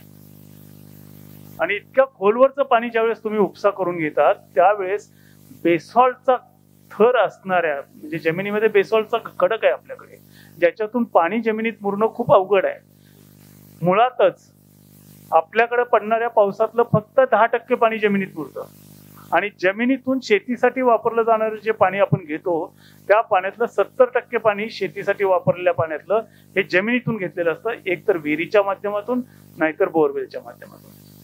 आणि उरलेल्या 30% पाण्यात नदीतलं पाणी, तलावातलं पाणी याचा वापर होतो. मग हे 10% पुनर्भरण होत असताना 70%चा उपसा किती काळ पुरणार आहे? ही जनजागृती करण्याची गोष्ट आहे, लोकांनी समजून घ्यायची गोष्ट आहे. आज पाणी लागलं तरी पैसा मातीतच जाणार आहे, तो काही दिवसात ते बोअरवेल कोरडी पडणार आहे. फार कमी बोअरवेल टिकून राहू शकतात. पुनर्भरण केलं म्हणून बोअरवेल चालतात हा जो दावा आहे तो सुद्धा 4-5 वर्षापर्यंतच टिकणार आहे. पुढे पाण्याचं दुर्भिक्ष्य आणि बोअरवेल कोरडी पडणं हे ठरणार आहे.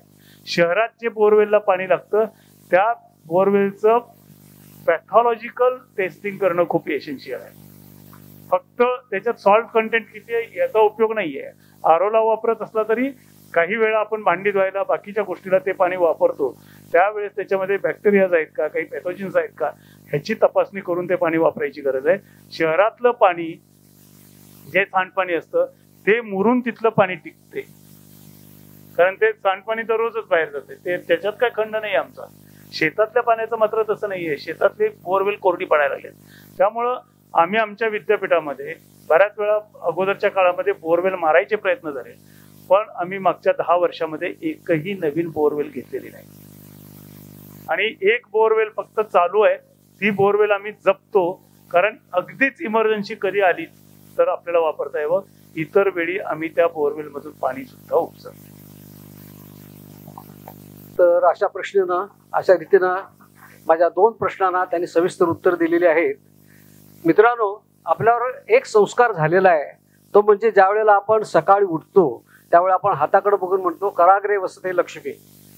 डार्विनचा उत्क्रांतीवाद जो सरांनी सांगितला त्याच्यामध्ये 3 गोष्टी घडल्या. एक, माणसाला हात मिळाले, माणूस उभा राहायला वाला. कुठलाही प्राणी उभा राहू शकत नाही, माणूस उभा राहू शकतो. तिसरी गोष्ट म्हणजे मेंदूची वाढ. कराग्रे वसते लक्ष्मी. त्याचप्रमाणे दुसरा एक आपण श्लोक म्हणतो की ह्या पृथ्वीवर पाय देतोय मी आता, या पृथ्वीवर आता चालणाऱ्या मला क्षमा कर. समुद्र वसते देवी पद्मस्तर मंडल विष्णू पत्नी नवस्तभ्यम पादस्पर्श क्षमस्वे. पृथ्वीवर उठल्यानंतर पाय ठेवणार तरी आपण क्षमा मागून पृथ्वीवर पाय ठेवतो, म्हणजे जमिनीवर पाय ठेवून आपला सगळ्या हालचाली सुरू करतो. इतके आपल्याला संस्कार आहे. आणि सरांना आज भाषण द्यावं लागतंय, पृथ्वी वाचायला हवी. मी तिथला च लावतो, पृथ्वी वाचायलाच हवी.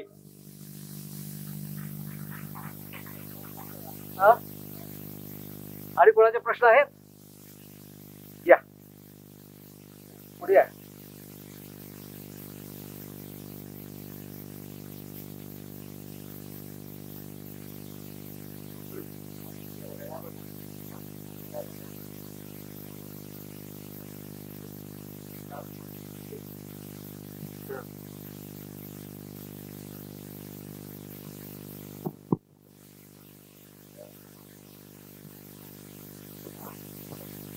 सर नमस्कार. आताच तुम्ही व्याख्यानामध्ये म्हणालात की अन्न वस्त्र निवारा या आपल्या प्राथमिक गरजा नाहीत, तर त्याच्याही पलीकडं पाणी आणि हवा सुद्धा तेवढंच महत्वाचं आहे. आणि ते फुकट मिळतं, त्यामुळे आपण त्याला तेवढं महत्व देत नाही किंवा तेवढं गांभीर्याने त्याच्याकडे पाहत नाही. आणि ते खरंच आहे. आणि आपल्या कोल्हापूर जिल्ह्यामधून म्हणजे तुम्ही जिथून येतात तिथूनच पंचगंगा नदी वाहते. आणि त्या पंचगंगेचं प्रदूषण आता हा खूप मोठा विषय आहे आणि माहिती आहे तुम्हाला की किती मोठं प्रदूषण त्याच्यामध्ये होत आहे. फक्त पंचगंगेचाच विषय नाही, प्रत्येक नद्यांचं प्रदूषण होतं. इथं जरी मिरजेच्या घाटावरती तुम्ही गेलात, कृष्णेच्या घाटावर, तर प्रचंड प्रदूषण आहे. तर हे जे डायरेक्ट प्रश्नावरती येतो, हे जे प्रदूषण आहे हे वर्षानुवर्ष असंच आम्ही प्रदूषण बघत राहायचं की त्याच्यामध्ये काही तुमच्याकडे काही असे उपाययोजना आहेत की लोकांनीच उठाव करायला पाहिजे की शासनाच्या काही याच्यातून ते होणार आहे की आम्ही ज्यावेळी म्हातारे होतो त्यावेळी पण अशीच वाहतेली आम्ही पाहायची, म्हणजे नक्की काय याच्यामध्ये करता येईल?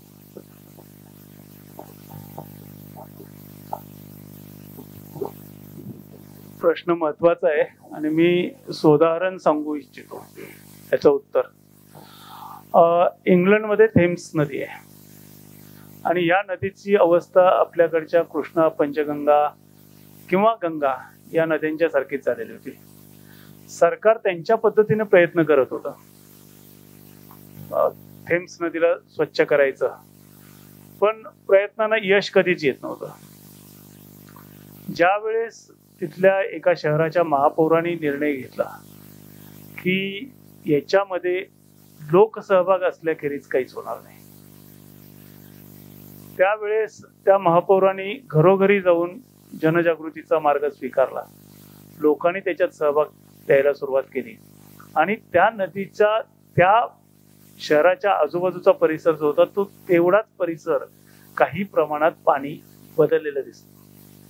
त्यानंतर त्यांनी काय प्रयोग केला हे बघून थेम्स नदीच्या काठावरच्या प्रत्येक गावात, प्रत्येक ठिकाणी तीच जागृतीची मोहीम राबवायचा त्यांच्या देशाच्या सरकारानं प्रयत्न केला आणि आज जगातली सगळ्यात स्वच्छ आणि सुंदर नदी म्हणून थेम्स नदीचं नाव घेतलं जातं. आपल्याकडे परिस्थिती तीच आहे, फक्त आपल्याकडच्या नद्यांची लांबी खूप मोठी आहे आणि आपल्याकडे सुद्धा पूर्वीच्या काळातल्या नद्यातलं पाणी जे होतं ते पाणी खूप सुंदरच होतं. आम्ही लहानपणी नदीत जाऊन डोंबणं बाकीच्या सगळ्या गोष्टी करत होतो.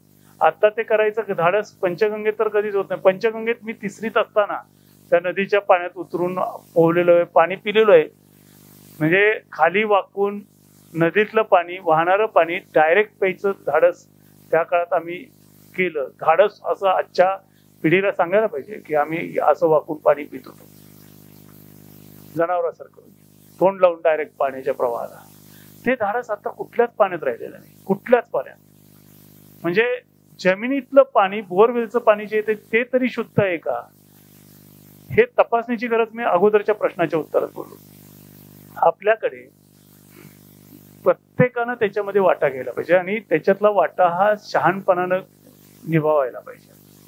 पहिली गोष्ट म्हणजे शहरातली जिथून जिथून पाण्याचे नाले आहेत त्या नाल्यांच्या ठिकाणी महानगरपालिकेने जागा द्यावी, STP उभारावेत, रस्त्याच्या कडेचं प्लांटेशन, शहरामध्ये असणाऱ्या बागा, या सगळ्या बागांना या पाण्याचं रिसायकलिंग करून ते पाणी वापरलं जावं. विद्यापीठात आम्ही DRDO टेक्नॉलॉजीचा एक प्लांट बसवलेला आहे. त्या पाण्याचा बिलकुल स्मेल येत नाही. अगदी टॉयलेट बाथरूमचं पाणी थेट आलेलं असतं तरी सुद्धा त्या पाण्याला वास नाही, पाण्याचा कलर वेगळा होत नाही. सगळं पाणी जे आहे आपल्या पाण्यासारखं दिसतं, मात्र ते पाणी पिण्याला योग्यही नसतं. मात्र ते झाडाला दिलं तर आपल्याला वास दुर्गंधीचा त्रास होत नाही, झाडं चांगली वाढत आहेत. हे सगळे फायदे लक्षात घेऊन सगळ्या शहरांनी अशा प्रकारचे प्रयोग राबवण्याची गरज आहे. जोपर्यंत नदीत येऊन मिसळणारं घाण पाणी थांबत नाही, थेट येऊन मिळणारं ह्या आपले जे शहरातल्या वापराचं पाणी जे आहे ते पाणी इतकं वाईट नसतं की जे फिल्टर होऊन साधारण त्याच्यासाठी 200 मीटरचा टप्पा सांगतात. 200 मीटर इतका पाण्याचा जर पाझर झाला तर त्या पाण्यामधून माणसाला किंवा प्राण्यांना अपायकारक घटक परत पुढे जात नाही. तर हे झाडांना घातलं, बाकीच्या गोष्टी घडल्या तर काही फरक पडणार नाहीये. अशा पद्धतीनं शहरामध्ये प्रयोग होण्याची गरज आहे. ते जोपर्यंत होत नाही तोपर्यंत हे प्रयत्न बदलणार नाही. त्यामुळं महानगरपालिकेवरती पब्लिक, शेवटी सरकार कोणाचं आहे हो? आपलं आहे. लोकशाहीमध्ये लोकांनी लोकांसाठी चालवलेलं राज्य म्हणजे आपलं सरकार. मग अशा परिस्थितीमध्ये सरकारला दोष देणं किंवा स्थानिक स्वराज्य संस्थेला दोष देणं याच्यापेक्षा हे प्रयत्न जे करतील त्यांना सत्तेत बसवणं, त्यांच्याकडून हे कामं होण्यासाठी त्यांच्यावर दबाव आणणं ही जनचळवळ म्हणूनच उभा राहायला पाहिजे. ते ज्यावेळेस होईल त्यावेळेस शहरामध्ये बदल होईल. जसं थेम्स नदीच्या बाबतीत एका महापौरानं पुढाकार घेतला आणि ती संपूर्ण नदी स्वच्छ झाली, तिथं आपण आपले पैसे खर्च करून तिथं बघायला जातो. त्याच्याऐवजी आपलं स्वच्छ करण्यासाठी तेच पैसे खर्च करायची गरज आहे. आजकालचं पर्यटन हे पर्यटनाचा आनंद घेण्यासाठी नाहीये. पटणार नाही, इकडच्या वर्गाला तर बिलकुल पटणार नाही.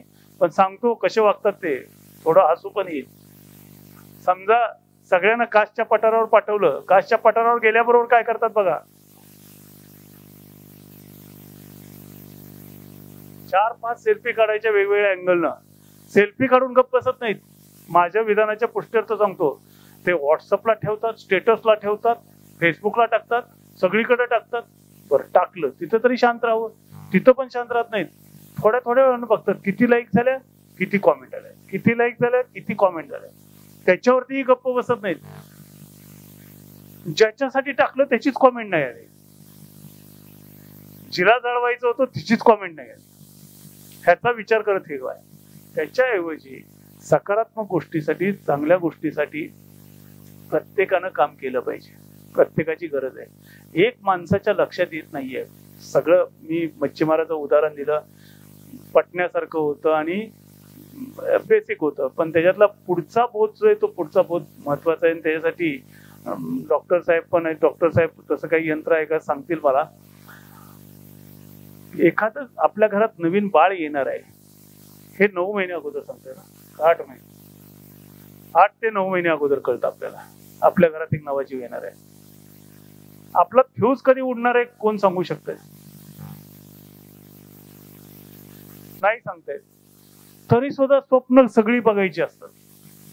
बघून काय करणार आहे याचं उत्तर नसतंय. त्यासाठी खर्च होतो बाकी सगळ्या गोष्टी. त्याच्यापेक्षा दररोजचा दिवस जगत असताना आपल्या मूलभूत गरजा, मूलभूत आनंद आणि पुढच्या पिढीला द्यायच्या गोष्टी, ह्या गोष्टींचा विचार करायला पाहिजे. पोरग किती कोटीची संपत्ती ठेवली, किती जमीन ठेवली, किती माझ्यासाठी सुखसोयी करून ठेवल्या, याचा विचार करेल जर ते सुज्ञ असेल तर. नाहीतर त्यात पुढं बोलतोय जन्माला घातलं, उपकार केला काय ठेवलं म्हणून.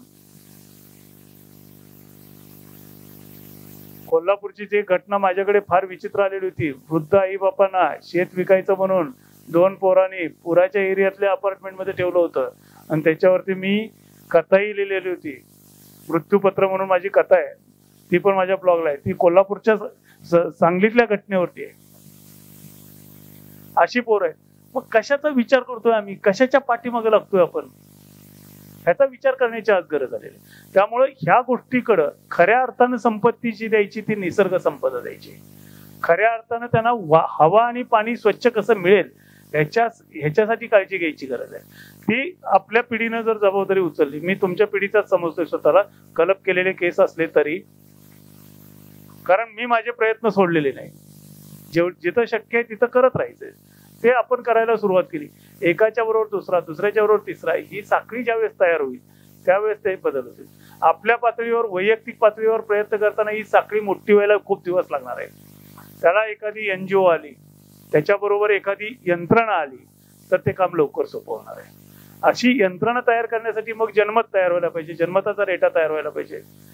त्यासाठी मग लोकप्रतिनिधी आले. लोकप्रतिनिधी असा निवडायचा की जो खरंच त्याच्यात काम करेल. अशा पद्धतीने गेले तर ते लवकर होईल. पण प्रयत्न सोडून उपयोग नाही. हार मानली तर काहीच होणार नाही. प्रयत्न केले तर निश्चितच काहीतरी फरक पडेल. आपल्या घरापुरता प्रयत्न केला तरी फरक पडेल.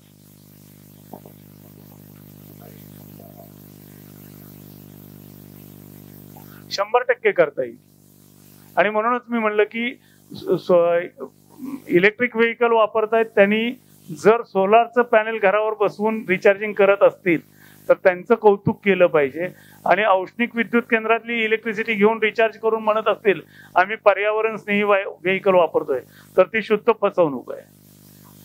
त्यामुळे सोलारचा इफेक्टिव्ह वापर होऊ शकतो, कारण हरित वायू त्याच्यामुळे खूप कमी होऊ शकतात.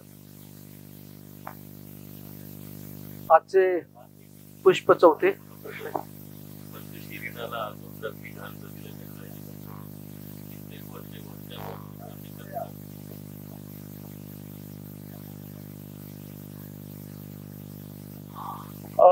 शेततळी हा उपक्रम खूप चांगला आहे. शिवाजी विद्यापीठामध्ये आमच्या आता एकूण विहिरींची संख्या 10 आणि शेततळ्यांची संख्या आम्ही 24 केली. जमिनीवरून पळणारं पाणी ह्या अडवायला पाहिजे, अडवलेलं पाणी हे मुरवायला पाहिजे. आणि त्या दृष्टीनं शेततळ्याची संकल्पना असेल तर ते दूरगामी परिणाम करणारी, बाकीच्या लोकांना सुद्धा उपयुक्त ठरणारी ठरते. मात्र ते पाणी साठवून आपल्या स्वतःच्या कारणासाठी जरी वापरायचं असलं तरी ती कल्पना चांगली आहे, कारण 67% पाणी हे समुद्राला जाऊन मिळतंय. त्यातलं जितकं पाणी आपण थांबवून ठेवायला लागू तितकं जमिनीतलं पाणी उपसायचं प्रमाण आपलं कमी होईल. आणि ते पाणी कमीत कमी उपसणं हे खूप गरजेचं आहे. सर, पृथ्वी वाचायलाच पाहिजे याविषयी आपण अत्यंत मनपूर्वक बोलला आणि मनस्वी बोलला. आपल्या मनामध्ये असलेली चिंता, काळजी, वेदना या सर्व व्यक्त झालेल्या आहे. आणि उपस्थित श्रोत्यांना सुद्धा हे वाटतंय काहीतरी व्हावं. या तरुण मुलाने प्रश्न विचारला की असंच राहणार का पोल्युशन ऑफ वॉटर, तर त्यांनी उत्तर दिले हे सामुदायिक प्रयत्नांनी होणार आहे.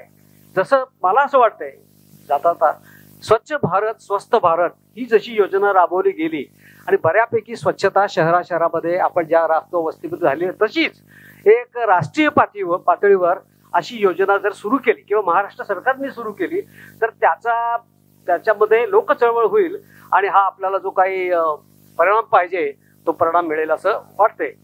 तर शिंदे सर, पृथ्वी वाचायलाच पाहिजे या विषयावर आपण अत्यंत ओके. नदी वाचवूया, नदीला पेटूया अशा प्रकारच्या प्रकल्प मोहिमा सध्या सुरू आहेत. मनोज पाटील सर आहेत का? मनोज पाटील म्हणून इथले डॉक्टर मनोज पाटील यांची एक NGO आहे. त्यांचं त्या NGO मधलं नेमकं पद काय मला माहित नाही आहे, पण शिवाजी विद्यापीठाच्या अधिसभेची सदस्य आहेत. विद्यापीठ पातळीवरून प्रयत्न करावेत याच्यासाठी पण ते प्रयत्नशील असतात. तशा प्रकल्पांच्या मध्ये, तशा योजनांच्या मध्ये मी त्याच म्हणत नाही, कारण मी अमुक एका ठिकाणावरून प्रयत्न करा मी म्हणत नाही, मी स्वतःच्या घरापासून प्रयत्न करा म्हणतोय. तर तशा माध्यमातून तशी चळवळ उभा राहू शकते. आणखी कोणी प्रत्येकानंच हे प्रयत्न करायचे म्हटलं, एकत्रित प्रयत्न करायचे म्हटलं, सगळे पर्याय ओपन आहेत. शासन योजना अंत त्या योजनांची ब्रिटनमधल्या थेम्स नदीसाठी सुद्धा योजना आणलेल्याच होत्या, पण यश त्याच वेळेस मिळालं ज्या वेळेस त्याच्यात जनसहभाग झाला, लोक सहभागी झाली. त्यामुळं आपण त्या यंत्रणेचा घटक व्हायचा प्रत्येकानं प्रयत्न केला पाहिजे. आपण इथं आला, सर्व श्रोत्यांना आपण प्रोत्साहित केलं, उत्साहित केलं आणि या विषयावर त्रागा न करता काहीतरी प्रयत्न करायला पाहिजे हा एक आपण संदेश दिला. याबद्दल संस्थेतर्फे मी आभार मानतो आणि डॉक्टर पुर्णे यांना विनंती करतो की आपला त्यांनी सत्कार करावा, पुष्पगुच्छ आणि स्मृतिचिन्ह देऊ.